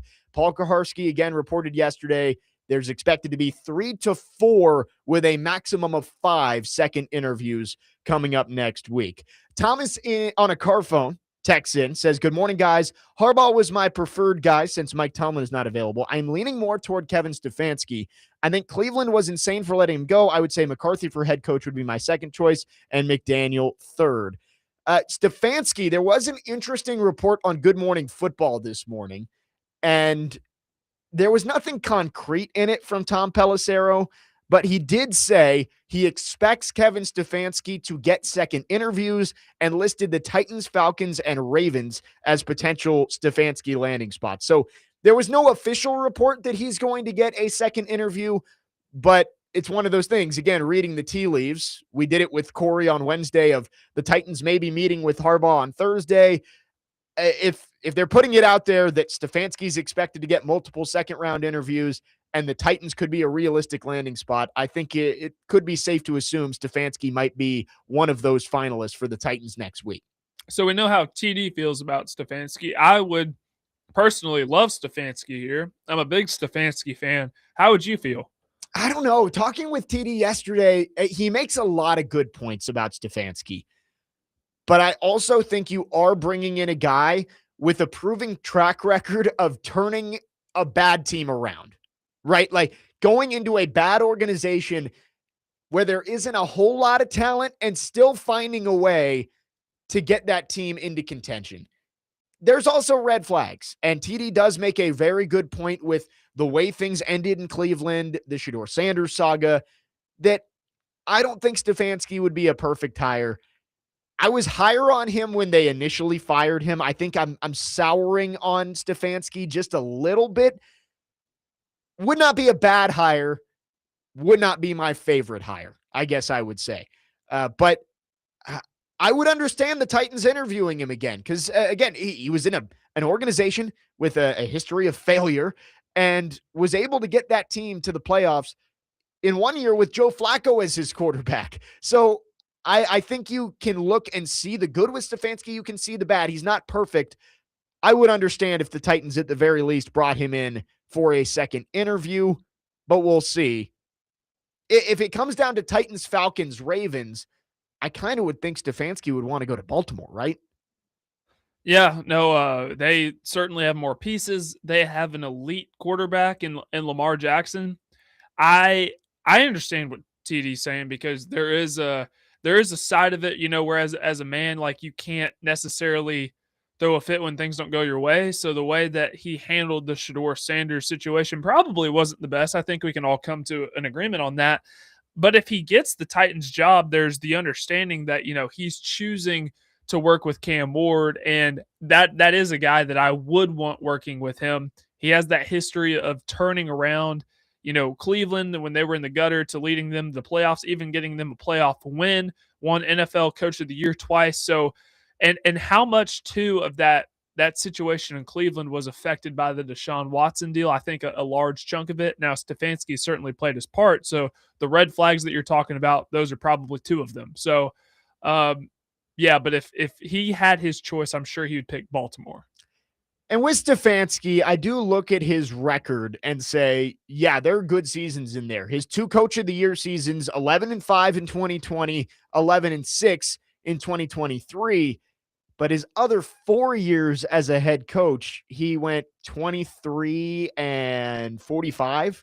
So about a 34% winning percentage. It's not good. So I get the love for Stefanski. I do think that there are some good things.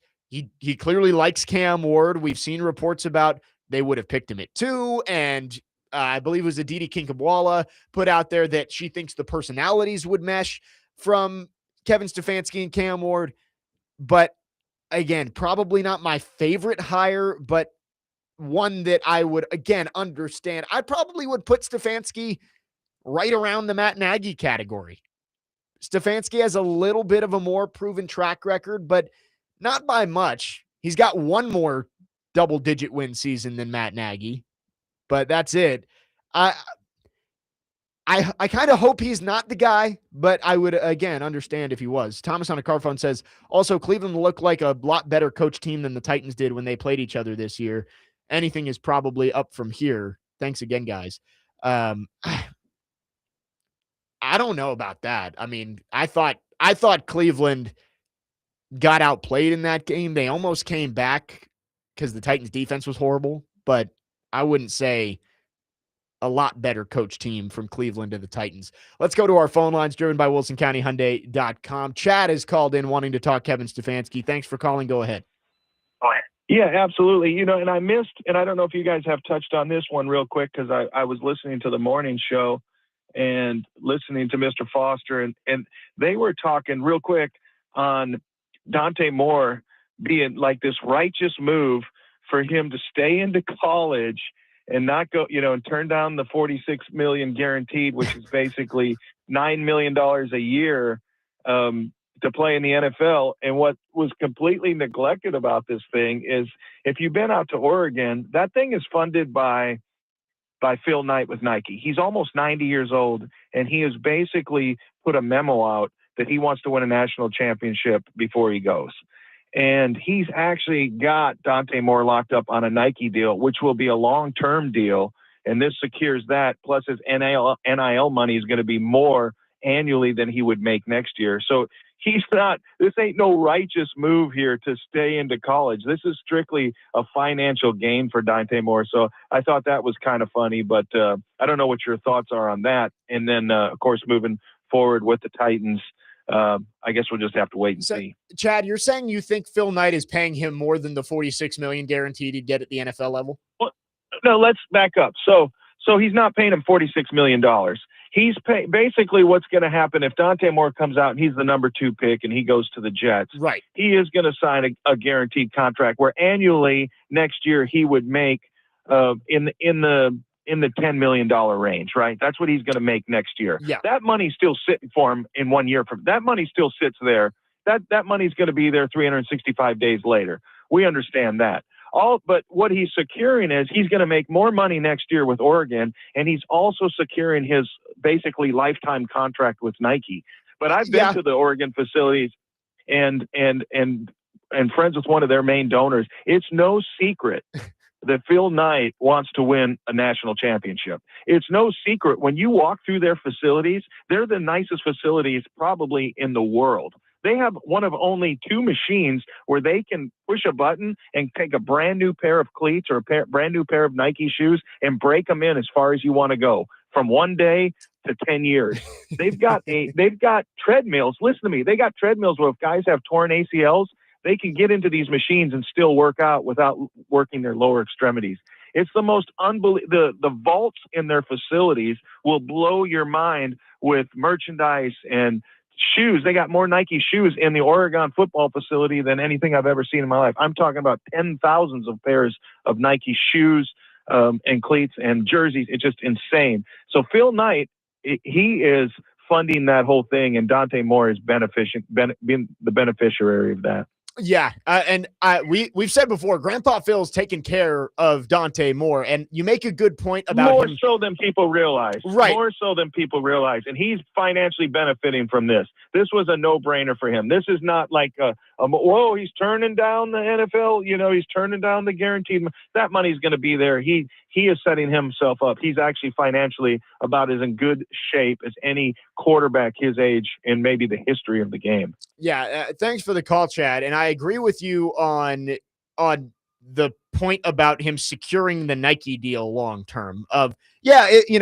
It can't hurt to buddy up to Phil Knight, and you can get those endorsement deals for a long time. I do disagree with you on the fact that you know that money is sitting waiting for you next year, because you don't know that. Look at the quarterback class that was expected to be top 5 picks this year. None of those guys are going in the top 5. Most of them are going back to school. With Dante Moore, an injury, a bad season, maybe that money's not waiting for him. But I do agree with with Chad's point that it's not some righteous move to turn down all this money and go back to school. He's still making a pretty penny going back to Oregon. My whole thing was he doesn't make rash decisions. Like, he transferred to Oregon knowing that Dylan Gabriel was going to be the starter, and he chose to sit. That's kind of what Rayola's doing, and there are some people out there who don't believe that's the intention, but I can promise you it is, and his camp is totally fine with that, or else he wouldn't have committed to Oregon without understanding that. So there is an aspect of, there aren't many kids nowadays that say, hey, I don't think I'm ready, so I'm going to come back to school, or I don't think I'm good enough yet, I need to sit and learn. It's just very rare. And Nevada Josh makes a good point. Maybe I don't want to play for the New York Jets. And that is also a plus. That could have gone into the decision as well. 615-737-1025 is the phone number if you want to text or call our phone lines, driven by WilsonCountyHyundai.com. We will get into college football on the other side. National championship game is just 3 days away. Indiana, Miami, who raises the trophy down there in South Florida. We'll talk about it coming up next. Jake Lyman, Parker Kelly, next man up, 1025 The Game.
Final hour, next man up, 1025 The Game. Jake Lyman, Parker Kelly with you on this Friday, broadcasting live from the Busy Bee Plumbing, Heating, and Air Conditioning Game Nashville studios, home of the $99 yearly Beehive membership, where the buzz is always about great service. We are keeping an eye on the X Machine, seeing if there is any news about the Titans coaching search. Brian Daboll is supposedly in the building today, Mike McCarthy tomorrow, then Robert Saleh and Jonathan Gannon wrapping up the first round of interviews on Sunday. But we will move on to college football here, the national championship game coming up on Sunday, and on Monday.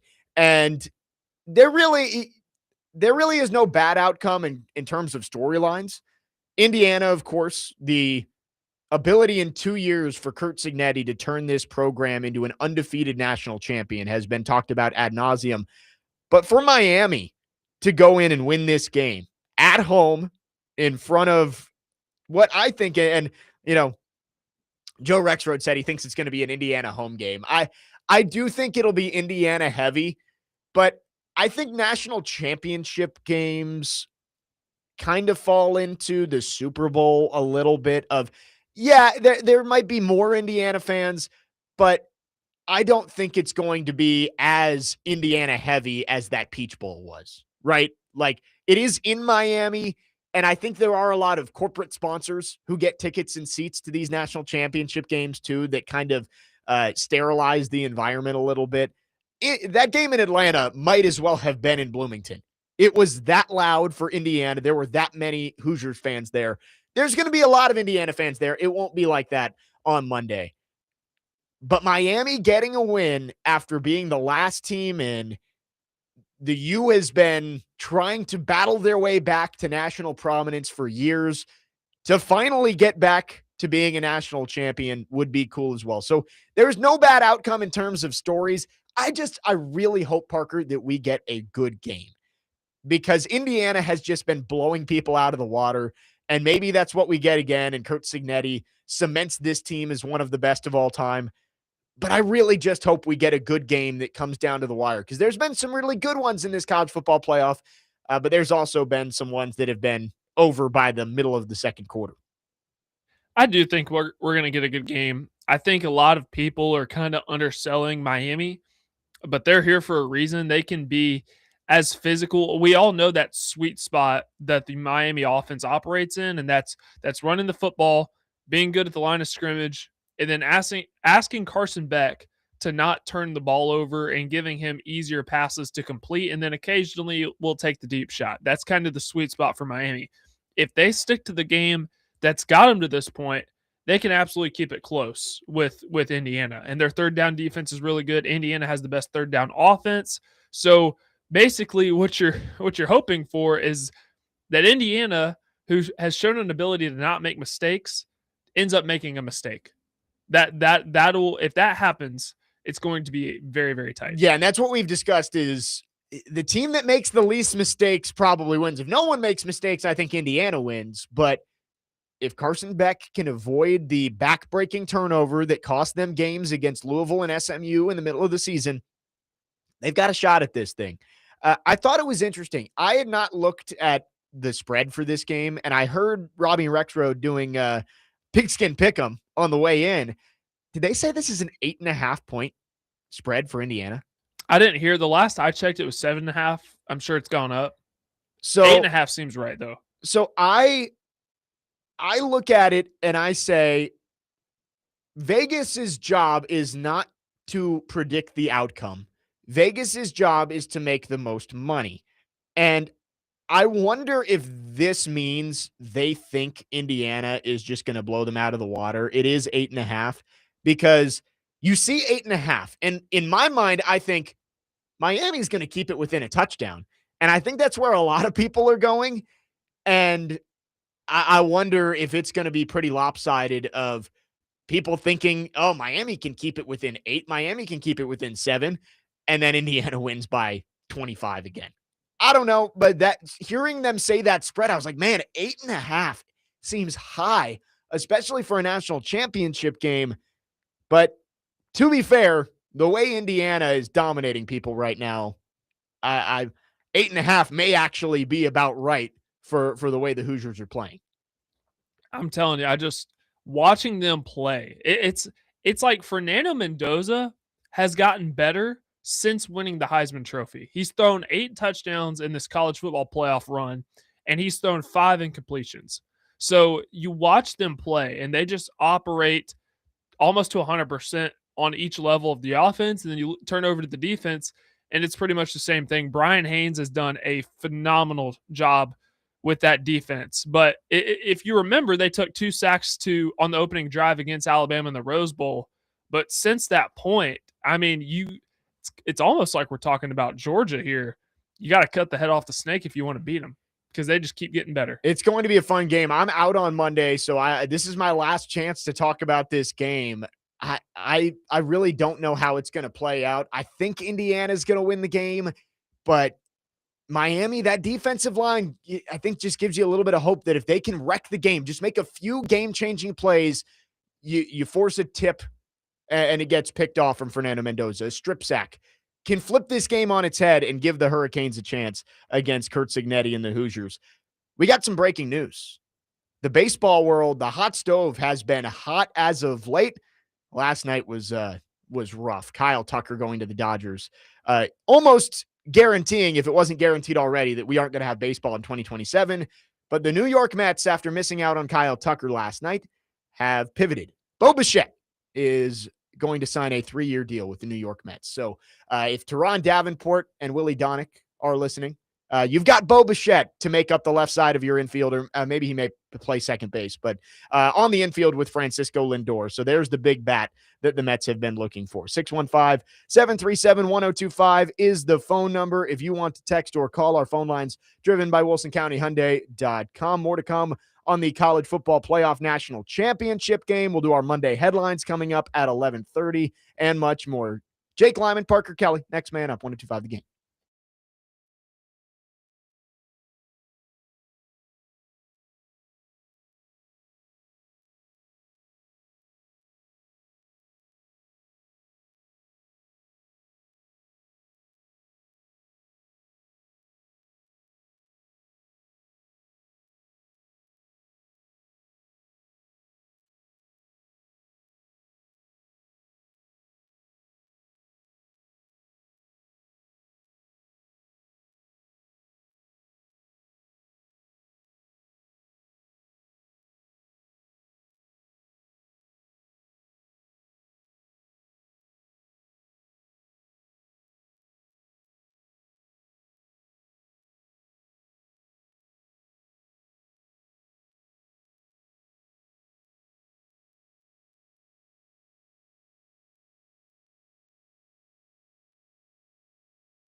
Next man up, 1025 The Game. Jake Lyman, Parker Kelly with you.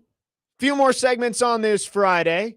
Looking at the College Football National Championship game coming up on Monday. Miami and Indiana from Hard Rock Stadium in South Florida. Going to be a fun one. Fernando Mendoza returning close to home. Mario Cristobal trying to get the Hurricanes back to a national championship. I lean Indiana. Again, I'm done doubting Kurt Signetti, but Miami's defensive line, the run game, Malachi Toney, I think gives them a chance. As most of these Miami games have in the playoffs, I think this game again hinges on Carson Beck. Yeah, Indiana could still go win the game if Carson Beck doesn't make a big mistake, but I think the only chance Miami has of winning is Carson Beck playing a clean game. He's done it so far in the playoffs. They've gotten to the national championship game. Carson Beck's got a big opportunity to completely flip the narrative around him if he wins this game. I mean, coming out of Georgia, he follows Hannah Cavender to Miami, gets paid $4 million. Everybody kind of laughs at him. And guess what? He's one win away from a national championship game. National championship. He's in the national championship game. And I do wonder, a good performance on the national stage, beating an undefeated Indiana team, does Carson Beck start to sneak up draft boards if he has a good game on Monday night? I would trend yes, considering the talent that he has. He was considered a possible number one pick heading into last season.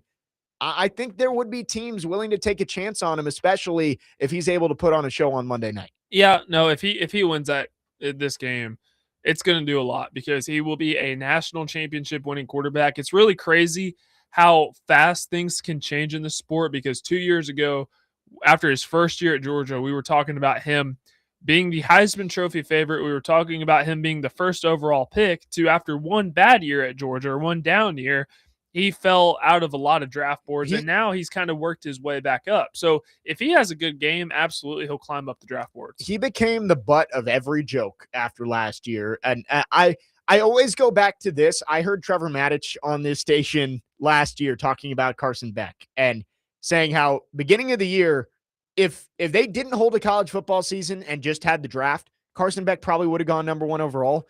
And I remember Trevor Maddich saying about 6 games into the season that he wouldn't even draft him in the 7th round with the way that he played, especially under pressure. Carson Beck has flipped a lot of those narratives with the way he's played down the stretch in the playoff, but he's still one bad game away from being back to being the butt of everybody's joke. If he throws 3 picks and Miami gets blown out on Monday, the narrative around Carson Beck is not going to change. He's got to win this game, and he's got to look good doing it. As of right now, Mel Kiper at ESPN, who Mel isn't exactly my go-to draft analyst, but he's got his big board out right now. Quarterbacks, he's got Fernando Mendoza 1 pretty clearly. With no Dante Moore in the draft, Ty Simpson is number 2. Trinidad Chambliss 3, Drew Aller 4, Carson Beck 5, which I guess probably puts Carson Beck, I would say, 3rd-round pick right now. One of those project guys. Titans took Will Levis and Malik Willis on day 2. One of those guys where it's like, all right, he's got some tools. Let's see if we can sit him behind our guy right now, and if maybe he'll develop into something. But Carson Beck, I don't think he becomes a 1st-round pick, but maybe borderline if he's able to have a big game on Monday. This is a big game for Carson Beck's future, because there is a void behind Ty Simpson for QB3. Jets fans specifically are very, very high on Trinidad Chambliss. Have you seen this, Parker? I have. It is so funny to me. I have a very close friend who's a Jets fan who was, screaming from the rooftops and firing confetti cannons when Dante Moore didn't declare for the draft, because he did not want Dante Moore by any means. But he's like, give me Trinidad Chambliss. I'm like, are you scouting 1 game each for both of these guys? Did you know who Trinidad was a year ago? Well, it's I think these Jets fans, they watch the Georgia game and they're like, oh my goodness, Trinidad Chambliss is making all these plays. He looks like Patrick Mahomes out there. Let's take Trinidad Chambliss. And Dante Moore has a bad game against Indiana. It's like, how could you take him number 2? You can't scout guys off of 1 game each. But Trinidad Chambliss at number 3 right now, sure. Drew Aller at number 4. Carson Beck, with that void behind those top two, one good game is all it takes to probably make him QB3 in this class, which is crazy to say considering where we were at the beginning of the season. Looking at this list from Mel Kiper, obviously a lot of the big names who we talked about went back to school. Arch Manning was number one. Lenora Sellers was in that conversation. But other guys, Drew Aller, QB4, Garrett Nussmeier, QB6, Cade Klubnik, QB11 for Mel Kiper, which honestly might be generous. But the way he played again at Clemson this year, but behind guys like Sawyer Robertson at Baylor and Luke Altmaier at Illinois, like Cade Klubnik fell off a cliff. Carson Beck being QB3 in this draft class was not on my bingo card.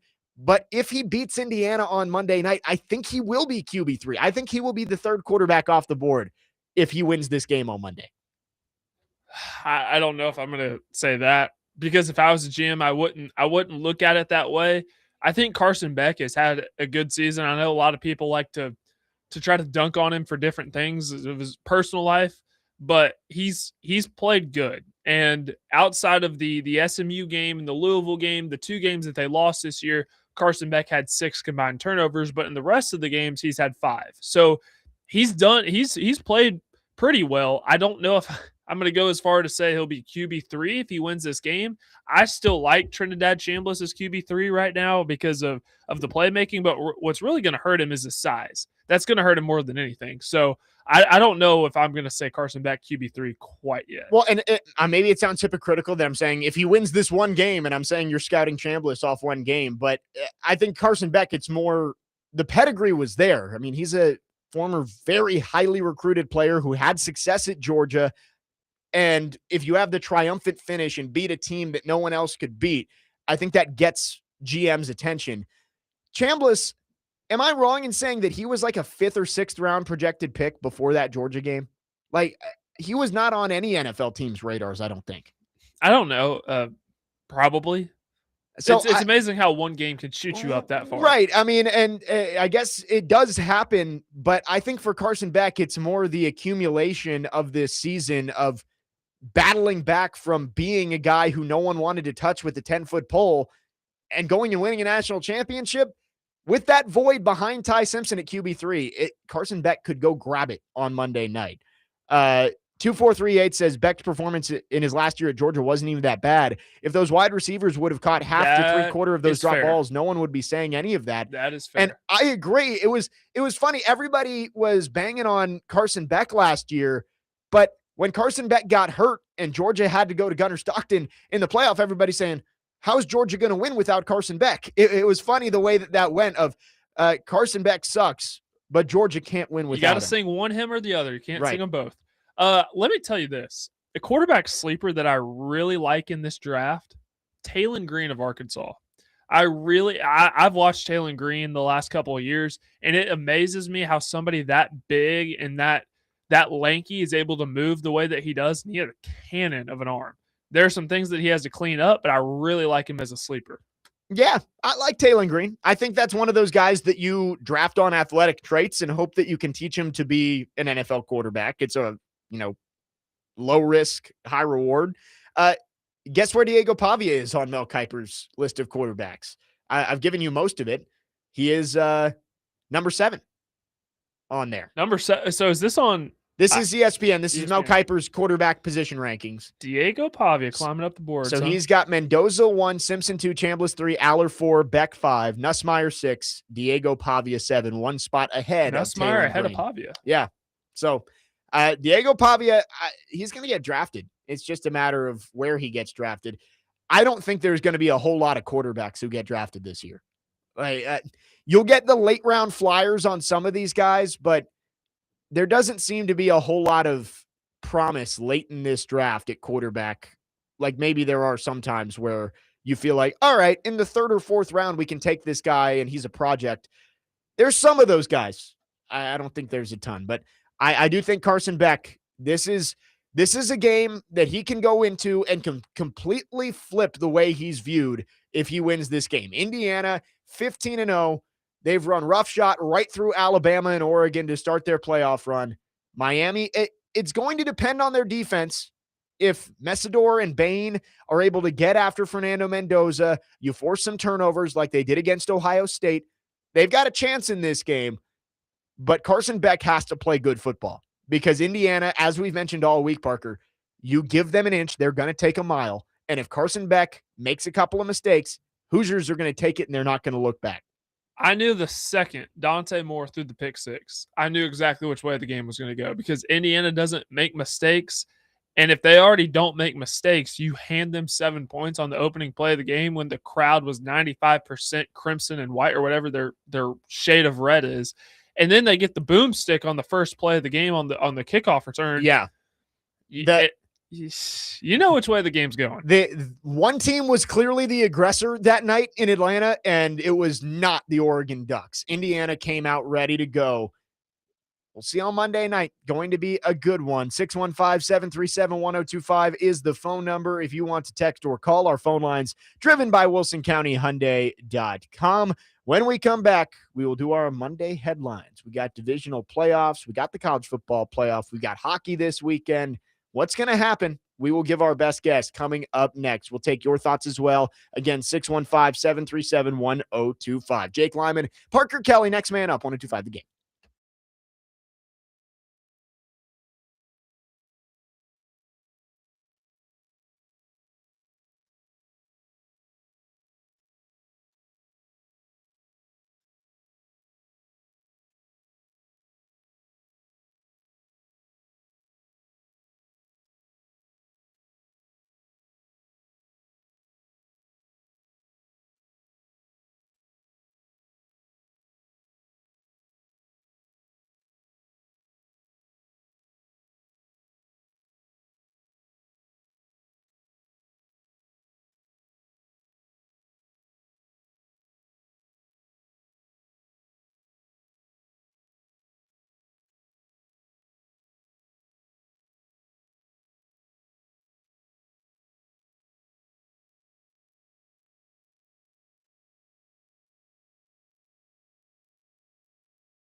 Next man up, 1025 The Game. Couple more segments on this Friday. Jake Lyman, Parker Kelly with you. Chasing Big Joe coming up at the top of the hour. Parker, it's time for Monday headlines. We're going to look. There's a lot of sports going on this weekend. So there's a lot of places we could go with this. NFL playoffs, college football, national championship. We've got college basketball. We've got hockey. So I'm gonna be a little more lenient here. Let's just do two, and they can be anything. It could be any of the sports going on this weekend. We're going to try and predict what's going to happen. What are we going to be talking about on Monday? I'm going to start with the NFL playoffs, and I think this is one that will make you happy, Parker, will make Corey Curtis happy as well. I got the Chicago Bears beating the Rams this weekend. I've gone back and forth on this game. It's in Chicago. The weather is not going to be great. The Rams have been banged up all year, basically for the last month. I think the Bears are going to pull it off again. Give me Chicago going to the NFC Championship game. Okay, so Chicago's a 3.5-point dog. I agree. I think that playing the Rams probably would have been the best case scenario for the Bears because they have to travel to the cold weather. Now, do I think the Bears are going to win? No, I think the Rams are going to win. But I'm not thinking with my mind today. I'm thinking with my emotions. Give me the Bears. I'm not going to leave you alone. There we go. Both of us going Monday headlines that the Bears are going to win. So that means the LA Rams, congratulations, you're going to the NFC Championship game based on how this segment has gone for the last few months. So we're both on the Bears. For my second Monday headline, let's go to some college basketball. We got a fun one tomorrow afternoon in Memorial Gym. The defending national champion Florida Gators are coming into Nashville. Vanderbilt coming off its first loss of the season. Tough one at Texas, got in foul trouble early, but you're not going to win every game. And winning in the SEC on the road is hard. I'm not only going to say Vanderbilt does win tomorrow in Memorial Gym, I'm going to say they do it on a buzzer beater. Last year, Saturdays in Memorial were crazy with ranked opponents. And I'm going to say, I think a buzzer beater win for Vanderbilt men's basketball tomorrow. We're going to be talking about that on Monday. Do you want to hear something crazy? So Nebraska is sitting over there in Lincoln, and they're 17-0. I talked to their GM yesterday, their men's basketball team. I saw that. Virgilio, and he explained to me kind of what makes this Nebraska team so special. They are having a game this weekend in Chicago at Northwestern. I'm going to say, and this is just because I talked to him yesterday, and I am a big fan of Nebraska ball. They moved to 18-0, best start in school history. Nebraska is one of those stories that nobody's talking about enough. I mean, I don't understand. They've never won a tournament game. The Huskers are a basketball school. It's crazy. Indiana's a football school. We're living in an upside down world. And is it Miami, Ohio is one of the remaining undefeateds across men's college basketball team? And Arizona. They're the only three left. So there's three left on both sides now. And somehow Miami, Ohio isn't ranked yet. I don't know. I get it. They're a mid-major, but at least throw them in there at 25. Let's see. Have they played any They're receiving a lot of votes, but they're still not ranked yet. Well, on the men's side, so you said Arizona, they're the number one team in the country. Nebraska, and then Miami, Ohio. Let's see. Have they played anybody worth mentioning? They received 49 votes to be in the poll. I mean, they haven't played anybody. But they're 18. I know. I get it. You got to win the games that are in front of you. But like they won in overtime against UNC Asheville, and they beat Mercyhurst by 5. Like Akron by 3. Like I get it. You want to give them credit for winning these games, but that. Not all undefeated records, not all 18-0s are created equal. On the women's side, it is UConn, Texas Tech, and Vanderbilt are the last undefeated teams. How about that? Corey Curtis has chimed in after our Monday headlines, and he says Matthew Stafford is 1-9 in his last 10 games where it's freezing and or raining. That's a fantastic stat, and the other team doesn't have Iceman. The Bears do. So this weekend – I said it yesterday with TD, like I struggle with all of these games because, and that's what makes the playoffs great, I guess, is you're getting good teams against good teams. Divisional weekend is usually a little bit crazy. It's where you see some of the big upsets. And the Bears are hosting this game, so I don't want to say it's a massive upset It's to a win night in game, Chicago. Sunday night in Soldier Field. It is a 3.5 point spread. But here's the thing. I really do believe that cold is going to help the Bears. For some reason, my mind is telling me that the Rams are going to win, but my heart's going Bears. I'm torn here. But Corey giving me that stat, that's the tiebreaker. Give me the Bears all the way. Money line. You just know, and I'm picking the Bears. I am picking the Bears. You just know they're going to lose in whatever you can think of is the most heartbreaking way possible to lose a game. Get ready. Triple doink. Yes, the triple doink. It's going to hit both uprights and the crossbar and come out. No matter how this ends, great season for the Bears. Year one under Ben Johnson. Right. No, they're playing with house money at this point. I think they're going to win. I do. But it's tough with the Bears. You expect the worst with them in the playoffs. You know what? I'll go through here since we're talking playoffs. Here are my picks for divisional weekend. I already picked the Bears. I think the Seahawks are going to win on the other side. I said that yesterday. That's the one I feel the most confident in. So I got Bears heading to Seattle for the NFC Championship game. On the AFC side, I'll go Patriots. I picked against Mike Vrabel last week, and it didn't work. So let's go with the reverse jinx this week. I'll take the Patriots to have just enough offense to get by the Texans' vaunted defense. And then Bills-Broncos, I'm going to go with Josh Allen until proven otherwise. Give me Superman to put on his cape and beat the Broncos D. That's so tough. The lines actually moved a lot. It started out as a Bills 1.5 point favorite, and then the Broncos are now a 1.5 point favorite. I feel like I have a better read on the NFC. I'm taking the Bears. I'm taking the Seahawks because they're at home and playing in Seattle is very, very tough. I'm taking New England to win and Mike Vrabel, although I think that is going to be like an ugly, like 9-3 game. I think not actually, but it's going to be very low scoring.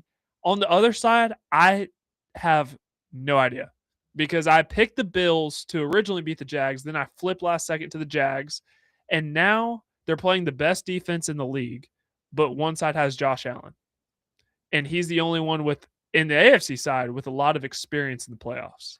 Yeah, Josh Allen is the one thing where the AFC has been a quarterback-driven conference for basically my entire life. I'm going to go with the best quarterback at this point. But how crazy is it to say if somebody told you at the beginning of the year, or check that, somebody told you night one of the 2024 NFL draft, 3 of the 6 quarterbacks who were picked tonight in the top 12 will be playing in the championship games in year 2.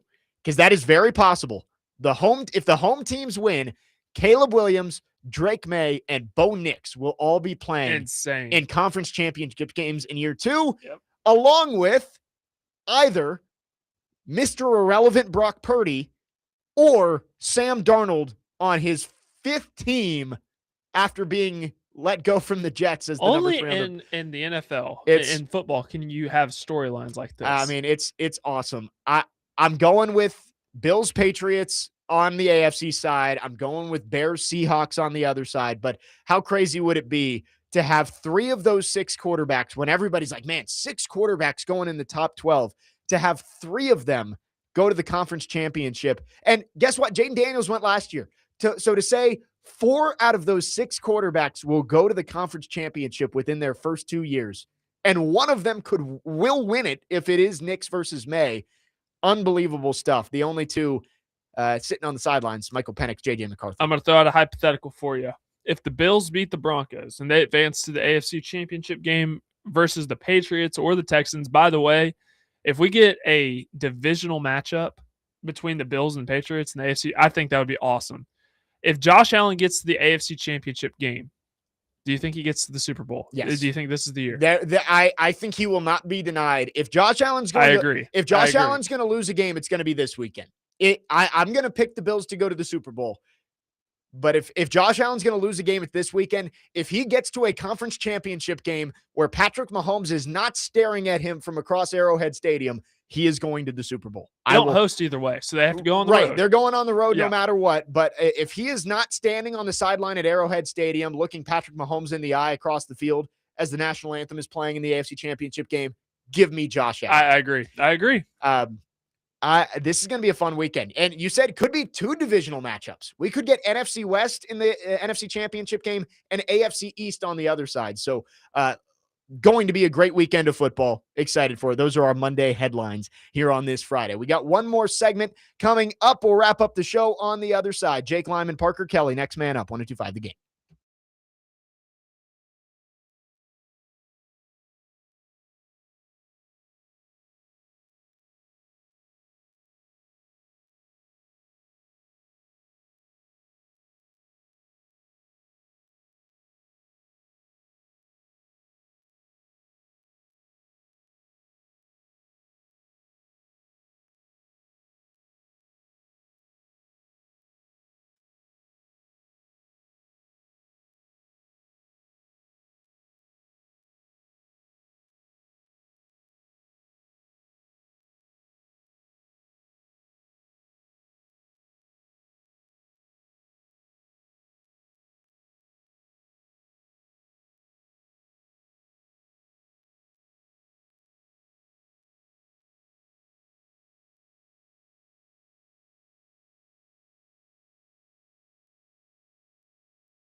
Wrapping up the show, next man up, 102.5 The Game. Jake Lyman, Parker Kelly. Hope everybody's had a great Friday morning to this point.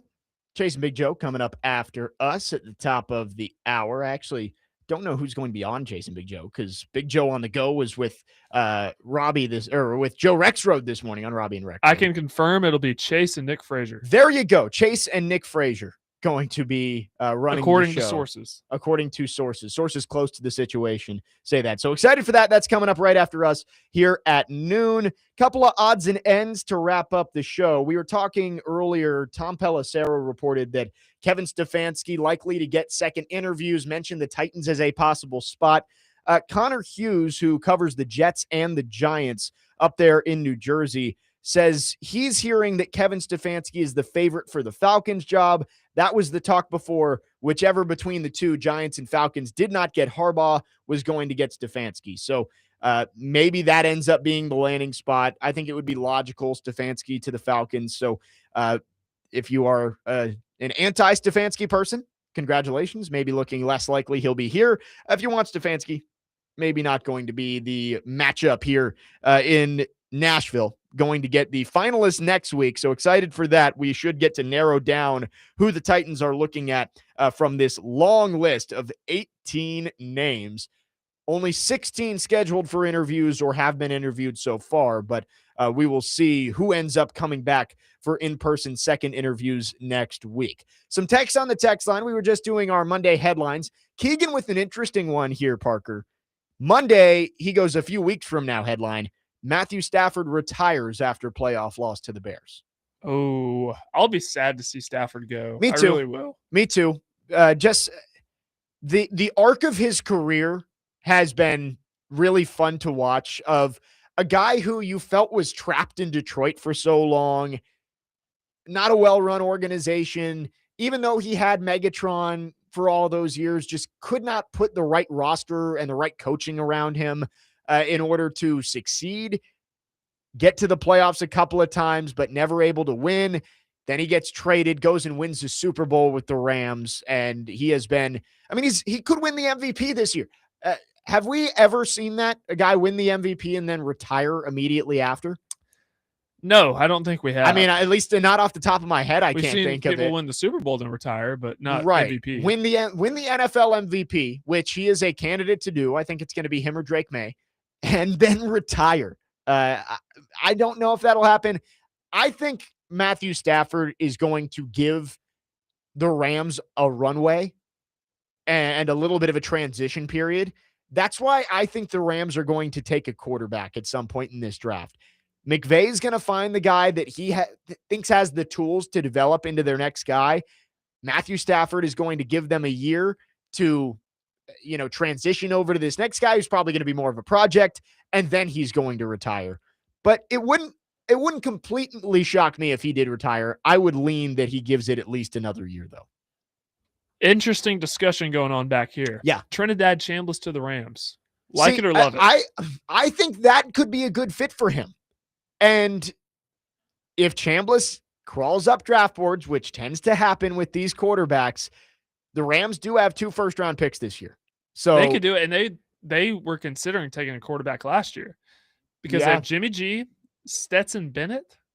Yeah. I mean, they've got to find the quarterback of the future, because Stafford, even if he doesn't retire this year, it's coming soon. He has publicly said he's considered it over the past couple of years. So they've got to find somebody. That's a good name. Trinidad Chambliss. I think he has tools, and a year behind Stafford maybe is exactly what that kind of guy needs, especially with Sean McVay being his head coach. You never know, though. Sean McVay, he's flirted with TV for a couple of years here. Who knows how long he sticks around in LA?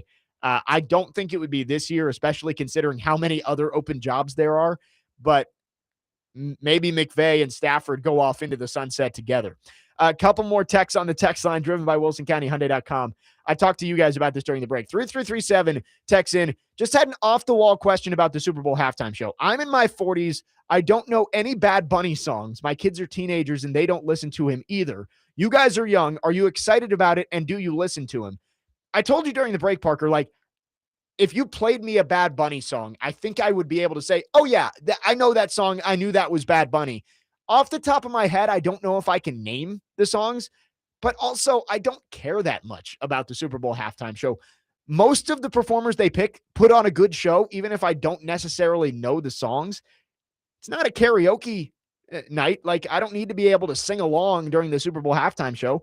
If they go and put on a good show, I don't care. I'm there to watch the football game anyway. I couldn't care less. So I'm with you. I would probably know a Bad Bunny song if it was played, but if you held a gun to my head right now and asked me to name 5 Bad Bunny songs, I'm dead. I couldn't do that. And I think that's the question that he's asking is who listens to Bad Bunny? And there's a large demographic out there, I'm sure. I mean, like, I think maybe this is like my younger sister's age group. Maybe I'll have to ask her if she is a Bad Bunny fan, but I don't care. It's a Super Bowl halftime Would show. you pay buku bucks to go see him at Bridgestone Arena?